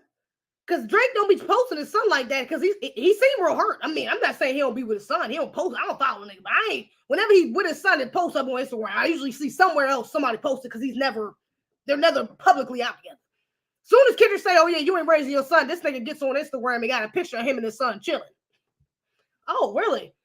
That kind of just sounded like Hit Dog's gonna holler. That kind of just sounded like you just needed to prove a point. I got my son. Let me take this picture. See, I got my son. Why do we need to see you with your son if you with your son every day? Kendrick didn't pop out with his kids. This nigga said you ain't been with your family in 6 months. He said you ain't seen your kids in 6 months. Kendrick did not come up here with his son on the track saying, tell him daddy been here. Put her on the track. Take this video with me. Take this picture so they can prove to see I be with my kids. He didn't feel like, nigga, what? I said that on Mr. Morale. I'm not tripping off that. But if you want to talk about kids, let's talk about that one you want to acknowledge. So I'm just saying, like the way that he's moving, like the whole thing. And that's why, again, I got to keep the 10 full bonnet on because it's damn near too perfect. And I don't want to fall back into you know, with the whole Cat Williams thing, I really rocked with the Cat Williams interview, but again, I don't trust nobody in Hollywood. I'm just gonna say that. I'm gonna keep repeating that. I don't trust nobody in Hollywood. I can't. Just because I know some of the sick shit they gotta do and some of the secrets they gotta keep. Even the ones that get out, and it might not seem like they ain't did nothing. Some of these people that, man, they didn't did some shit. I'm just saying. I believe it. I'm sorry. I'm one of them. I can't trust it. So I don't want to get back to a point where I'm hyped up. And honestly, you know what? I don't even got to say that because I don't feel like that. This is what I'm saying is greater. What Kendrick has done is greater because with Cat Williams, that was like a big hype for Cat. Everybody was like, yes, Cat, my nigga. Like, yes, we pulling down these coons, these puppets in the industry. Yeah, man, shout out to Cat. Like, that's lit. I'm about to go to his next concert. I'm about to try to get a ticket to his next comedy show. Like, that's lit. I'm about to watch more interviews. But with this, it's not even Kendrick. Like, of course I want to go to I've always wanted to go to a Kendrick concert, but this is not something that's at the forefront of my mind. I'm not like, yeah, I can't wait to go to his concert. I can't wait till he drop the album. And although I want him to drop an album, I want him to go on tour. I would love to go to a concert, but that's not what's at the forefront of my mind. The forefront of my mind is, oh my God, yes. Like, he's standing on FBA business. He's delineating. Like, he's giving us, he's putting this message at the forefront of this platform, of this situation, and he don't got to. He could just keep it focused on nigga 69, nigga, you a freaky ass nigga, you a 69 god, freaky ass nigga, you a 69. He could keep it on that. He could keep it on that. But the fact that he brought it to the bigger scope, that is, he's a culture vulture. This is our shit, baby. I'm going back home. You not like us. I got a home to go back to. I got a sound I can go back to. I can go hit up a producer like DJ Mustard, who's from where I'm from, and say, yo, I need a West Coast beat for this joint I just wrote. That's going to really put the cherry on top of it. And they understand the assignment. They understand it because we from the same place. We live that experience together. We understand that. We have that bond there because of our blackness, because of our experience we've had together growing up through it. In it. We've had that. He don't got that. That's what I love. Like, that's why I'm like, this is different than Tupac. It's different than even the Cat Williams shit. This shit is different. And it's only going to stay different if we make the narrative. We keep pushing the narrative that this is different. This is about they, not us. That's why I'm like, we for real need to put this song at the forefront. Like, for real, they is. This is really like about to be the reparation song. This about to be like the hype to get us riled up. Because this was us. And we know that. We don't need him to say, people, I seen somebody, when I tweeted that, he was saying on FBA business, somebody was like, a couple people who were like, he's not standing on FBA business. He doesn't even know what FBA is. Oh, he's not standing on FBA business. Oh, he said he was a black Israelite. Oh, he said don't call him black no more. He's an Israelite, and you know, he don't know what he not on what you want. I'm like, nigga, please, God damn. Some people just, Lord, some of us just be so quick to shoot down. God, you know what that brother meant. He's talking about repping Compton. He didn't say shit about being no Israelite. He talking about Compton. He said, I'm going home. He said, you not like us over here in Compton. You know who the fuck he talking about. You know who he talking. Drake know who he talking about. I bet you he know what the fuck he talking about. I bet you 21 and Future, Future, Metro Boomin, even 2 Chainz, all the people he name dropped, they know who he meant. And 21 Savage ain't even from here. This nigga's a non-FBA too. And he gave him more credit than him. Because at least he grew up here in the culture. At least he grew up here. So this is different. We got to keep it like that. We got to keep that message the same. Because ultimately,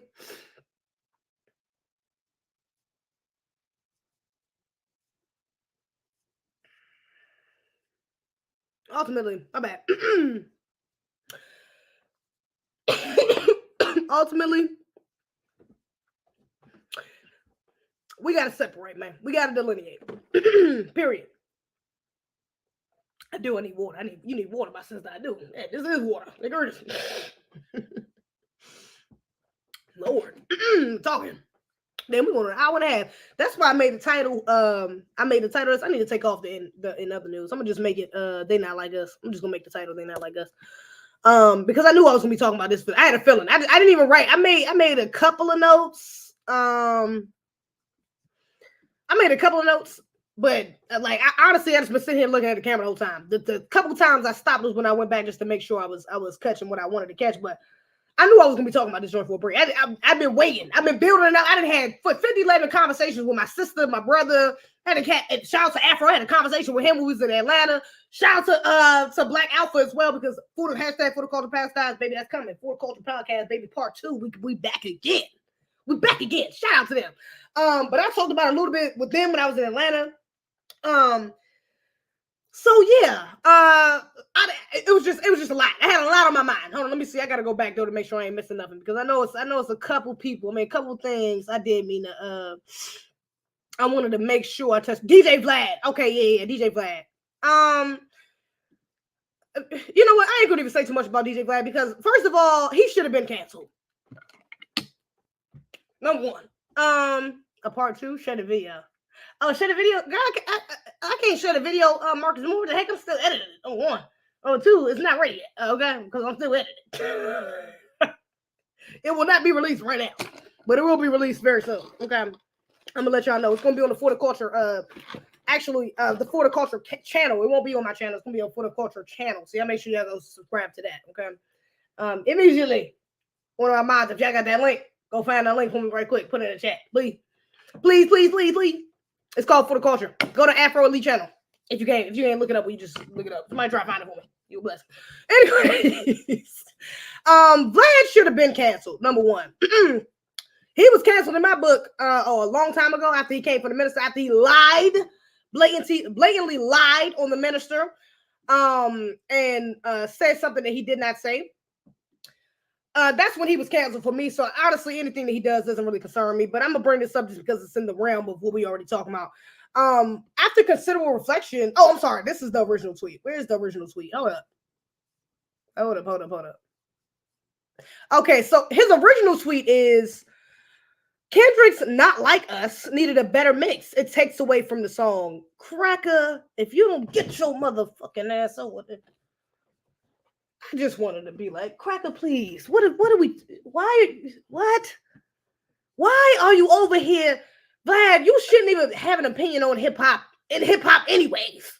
Nobody should be listening to you anyways. But the fact that you get up here and you say some petty ass bullshit like, oh yeah, he need to mix it better. It takes away from the song.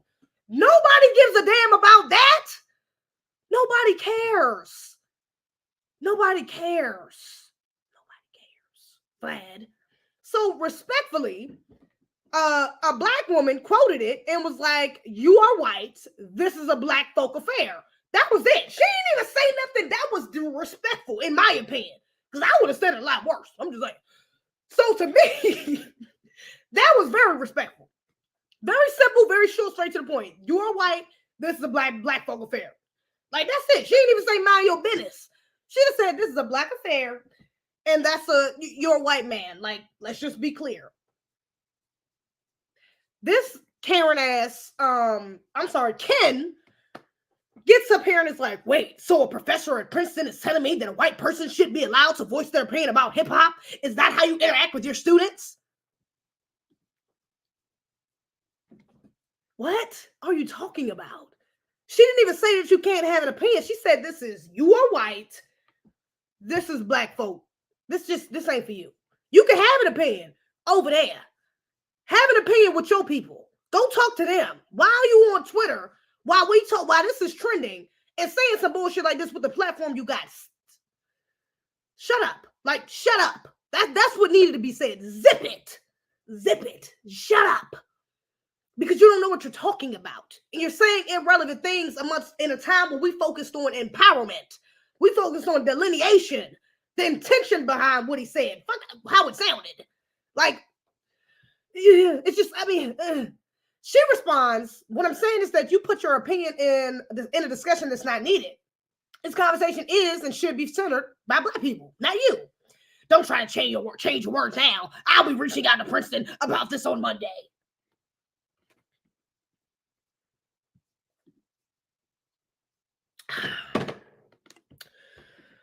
Vlad should have been canceled, y'all. Vlad should have been canceled.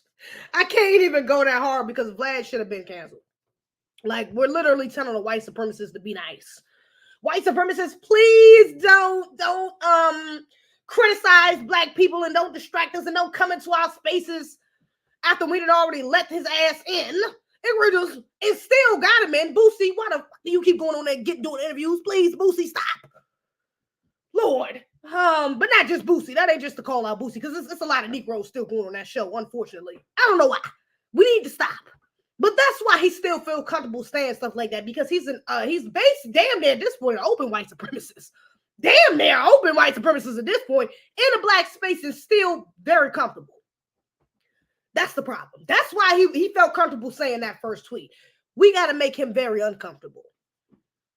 You know how you do that? You got to pull your support in every way. I'm talking about even them old funny clips that he be trying to repost and drag some more views and squeeze some more juice out of them old Boosie clips and Lord Jamar clips and all these people he know we love to see. Stop watching that shit immediately. If you weren't subscribed, unsubscribe. If you follow him, block him.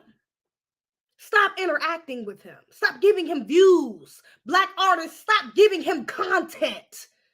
Period. I don't care how many views he can guarantee you. Stop going on his show. Period. We got to dry him out. That's the only way it's going to work. Then you're going to have to find something else. Just like, what's her name? Just Pearly Things. Remember Just Pearly Things? I ain't heard from her in a minute. I ain't heard from her in a break. The last time I heard, she was low-key trying to do like a switch in audience. She was trying to kind of like switch her thing up from dating to like more of like a social or like political, kind of type tip, like on her show, trying to talk about things from a social political aspect rather than like just dating. You know what I'm saying? And that's because we got her ass the fuck up out of here.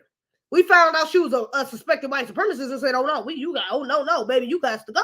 You supporting that white boy Nick Fuentes? Oh yeah, you go ahead about your minutes. And I ain't heard from her since. I ain't seen no Black channels reacting to her. I haven't seen any Black channels mentioning her. I haven't even seen her like just on some casual shit, like on an ad, on some white people mentioning her, even on some white people beef shit. They going back and forth. Somebody exposed. I haven't seen her at all. Literally, that's not by accident. That's on purpose. That's because we definitely cut her numbers down by exposing her ass, period. And moreover, the Black YouTubers who got on code, okay, the ones who got on code and checked her ass, doubled down on it and made that even more clear. And affected her numbers even further. So now she's not really effective. Now she's just kind of, the white girl that once was. Nobody gives a damn about her anymore. Nobody. That's what we got to do to him. We got to make it be like the only thing he has now is some old videos, some old little clips that he got that some people might still click on because they like certain interviews or whatever. They like certain artists. That's all he should have. He should not be coming out with no more new big Black artists, especially not FBA. Shouldn't be Black at all, but you damn sure shouldn't be FBA. Shouldn't nobody FBA be on that fucking show at all. There should be no other content for the clip. All these little tweets, his tweets should get no interaction. Honestly, she shouldn't even quoted it. You should have blocked his ass. Because his opinion should be invalid. His opinion shouldn't even matter to hip-hop. He's not a connoisseur. He's not a OG. He's not a hip-hop historian. He's not even a real fucking DJ. He has no right in our spaces. He has no right in our spaces. I'm sorry. So, I'm not sorry, actually. So that's what we have to do with him. We have to make him very uncomfortable. Very.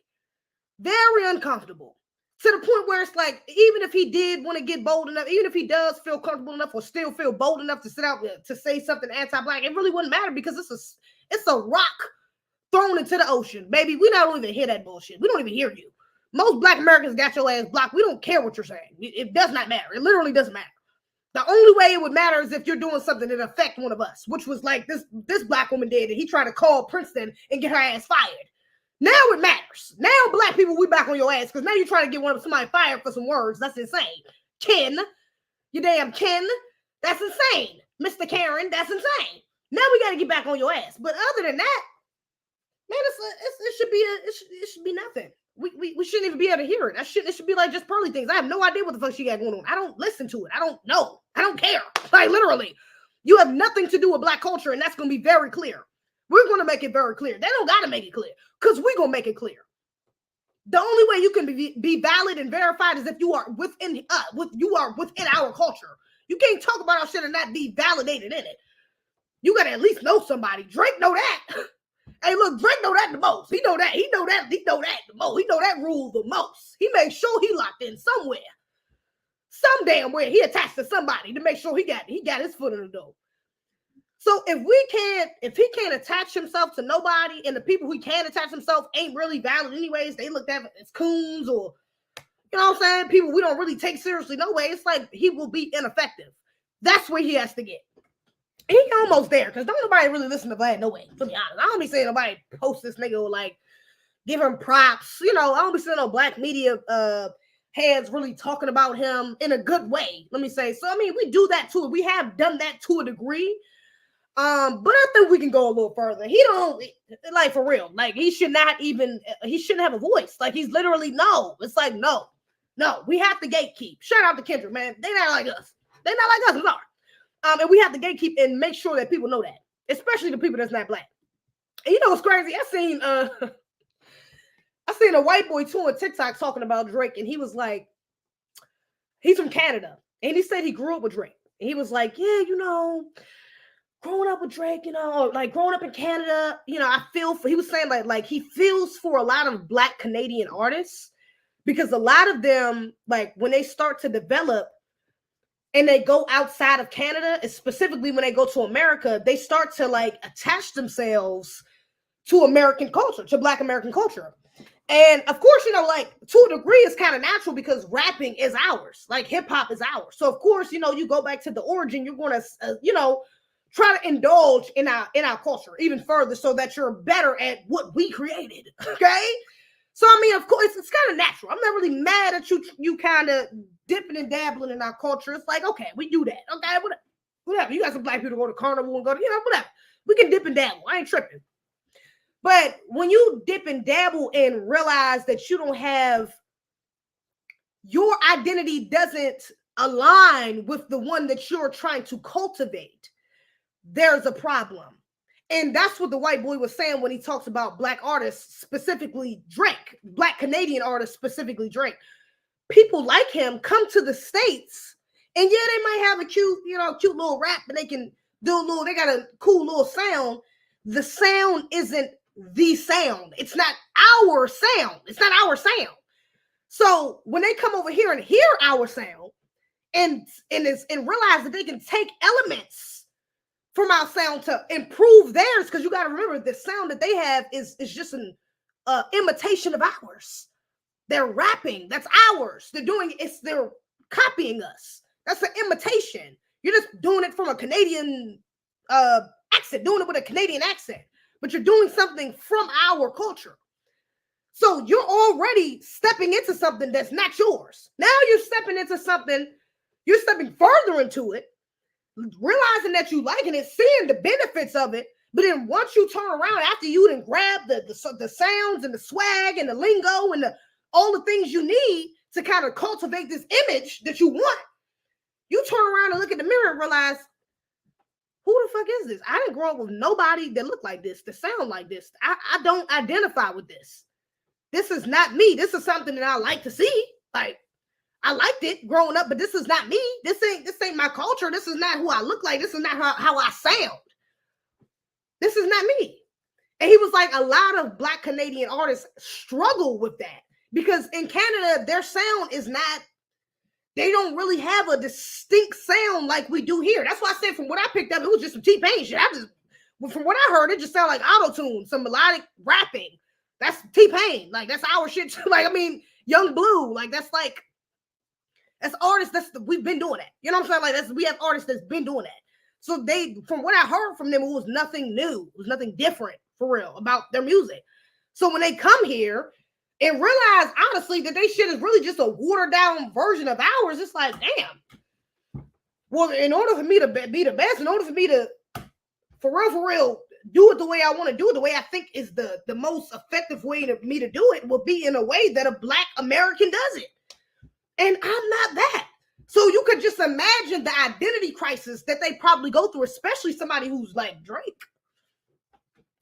Somebody who's like, you know, who technically has a lineage here. His father is from here. I mean, by technicality, he has some relation here. But you grew up with your white mom. You grew up having bar mitzvahs. You grew up in a Jew with Jews and other white kids that don't know anything about Black American culture. You didn't grow up like this. You grew up on a show named Degrassi. You grew up where your environments are sitting at dinner tables with other white teenagers, and you're telling them your lingo. You're telling them Black Canadian lingo. They talking about Canadian lingo, but really Black people that saw it somewhere. It's probably Black people creating the damn lingo out there. So probably more than likely Black Canadian lingo. Oh, I forgot what the words they were. I think it was like man's them, like my man's them. I forgot. It was one of some shit like that. And like, I don't know, maybe Crody. I don't know. Some Black lingo, Black Canadian lingo. And you go on in front of a group full of white people. It's 3 other white kids. You're the only Black fucking child at the table, and you have the nerves. It's ignorant. One of them trying to compliment you. Oh yeah, that's kind of cool. That's a cool way of saying it. No, it's ignorant. It's ignorant. It's just not. That shows so much about your character. It shows so much about how you felt about your Blackness, about how you feel, what you identify as.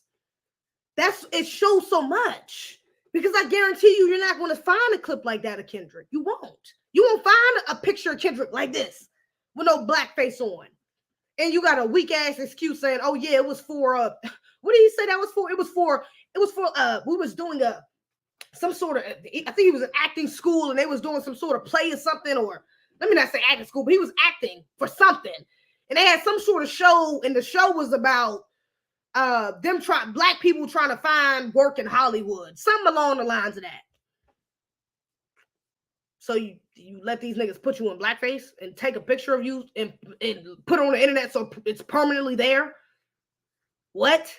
Why in the hell you couldn't relay that message without literally getting into blackface? What type of dumbass shit is that? Like, that's crazy. And taking a picture of it with no context. I mean, it just shows, again, it's a different perspective. Black Canadians, and Drake specifically, I could see how they would have it could be kind of hard coming over here and thinking that you really, like, maybe over there you really are innovative. Nicki, you fucking up. Nicki on her concert, she like, Drake is the most innovative rapper of all time. Pause. Hold up.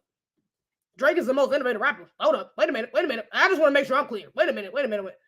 Drake is the most innovative rapper. Wait a minute. We gotta be clear on definitions. We gotta be very clear on definitions. Let me make myself smaller. We gotta be very clear on definitions. If we're going to call Drake the most innovative rapper, let's be clear.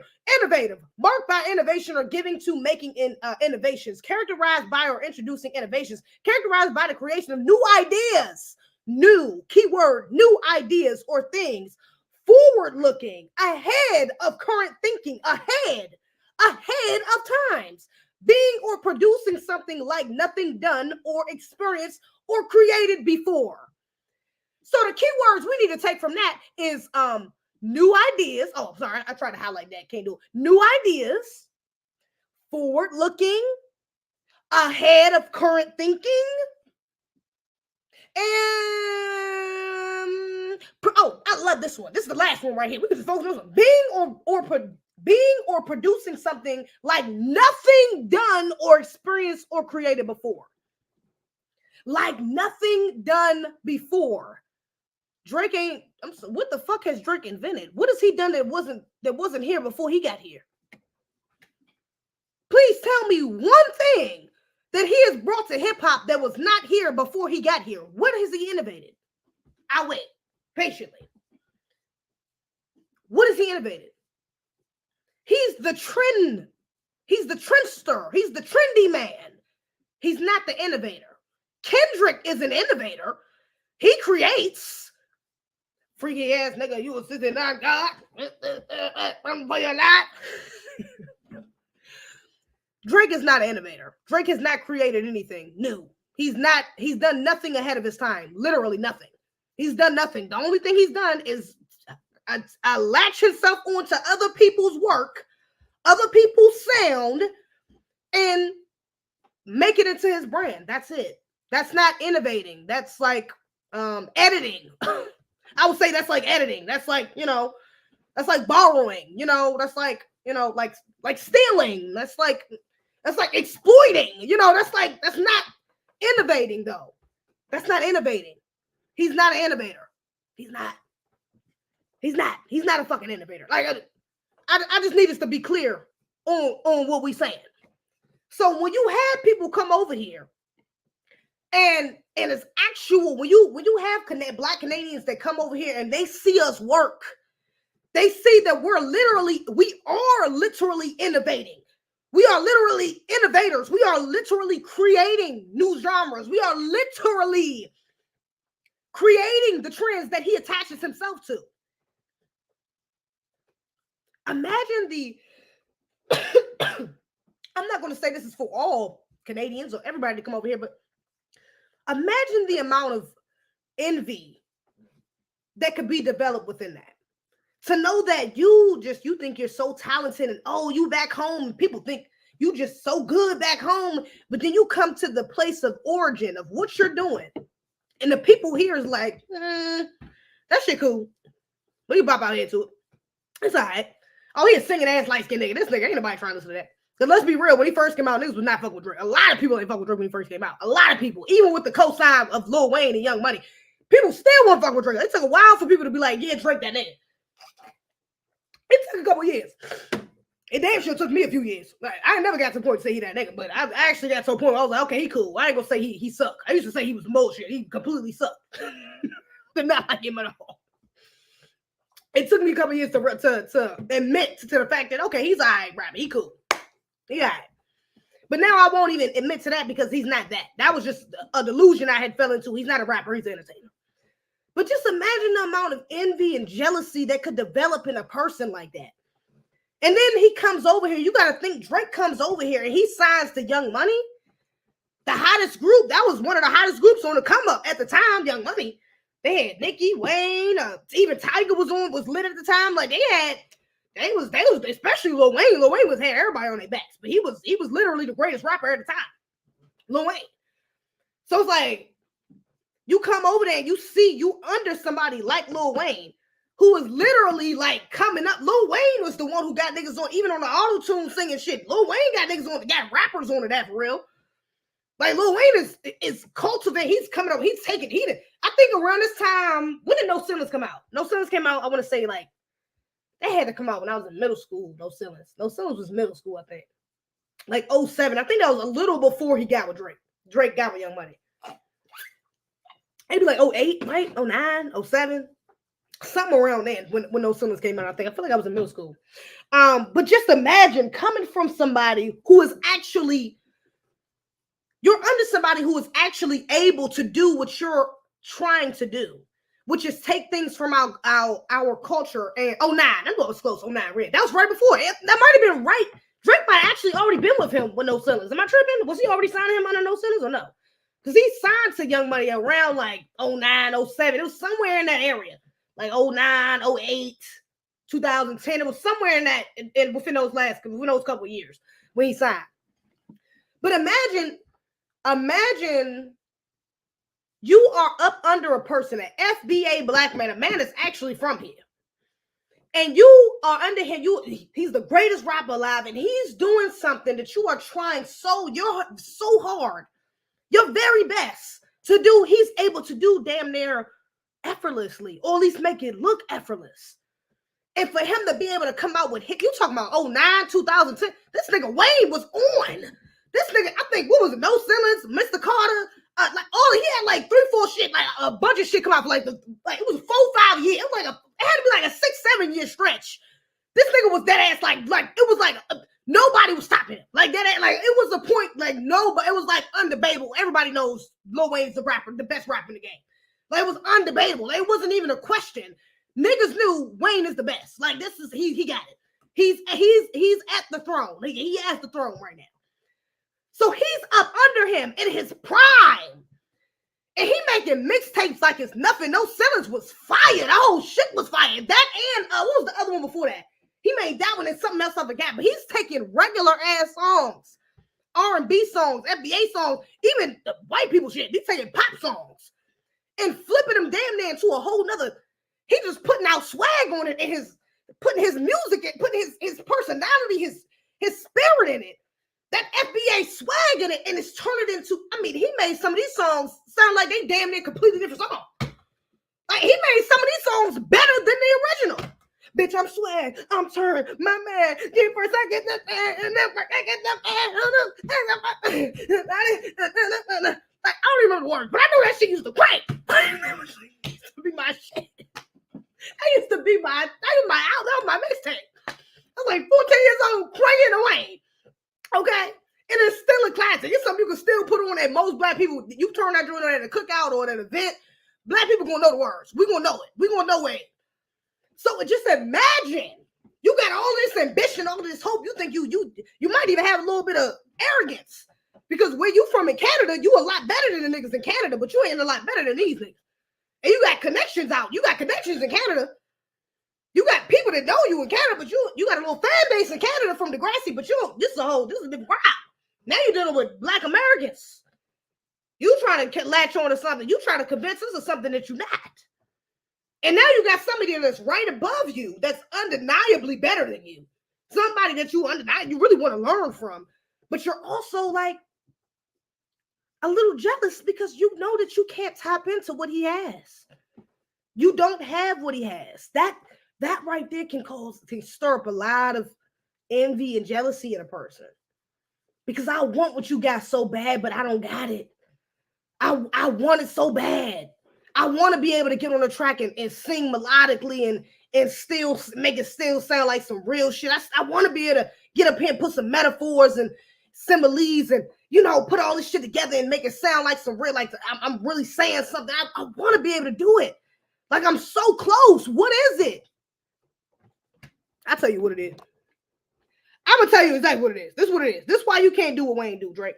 This is why you can't do it. Shout out to that cash up. This is why you can't do what Wayne do. This is how we go in the stream. This is why. I see that. This is why. This is why. Yeah.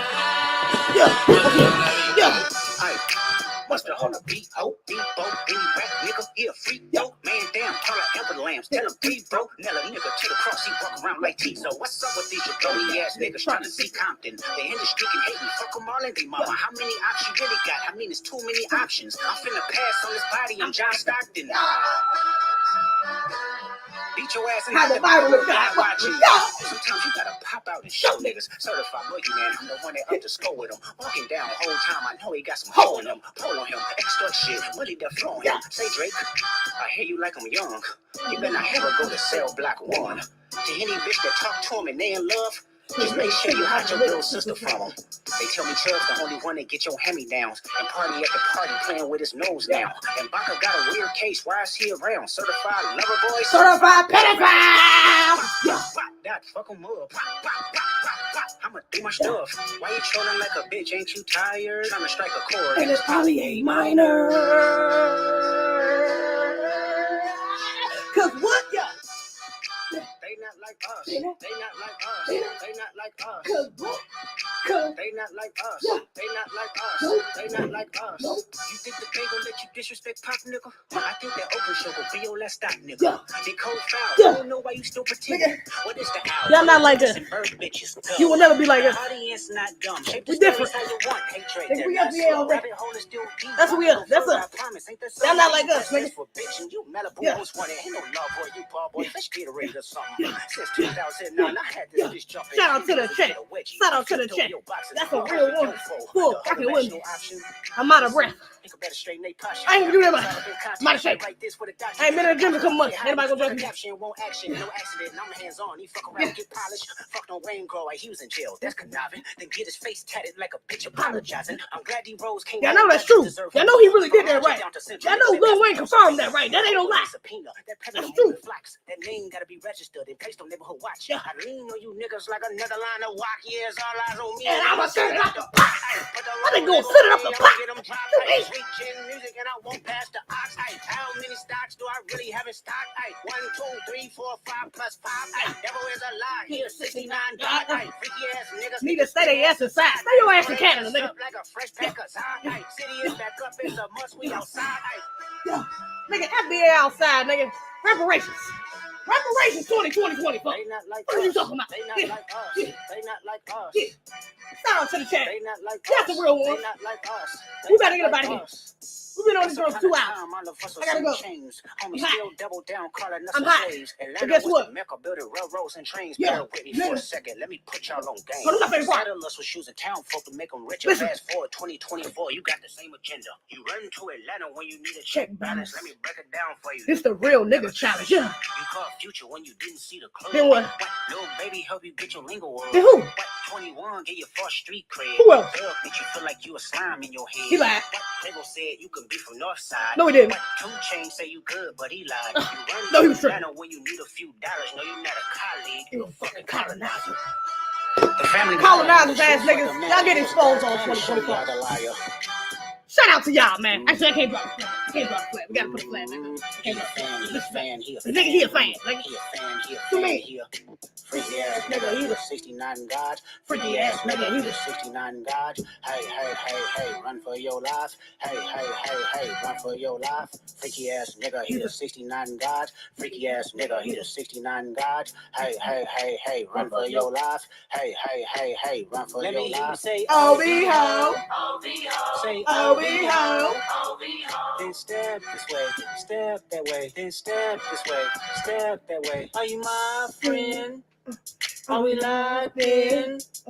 Then step this way, step that way, then step this way, step that way. Yeah.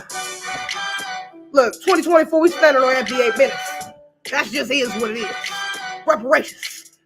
We not doing no imposters. Y'all not like us. It's just that simple. Deuces. See y'all later. Peace. Bye.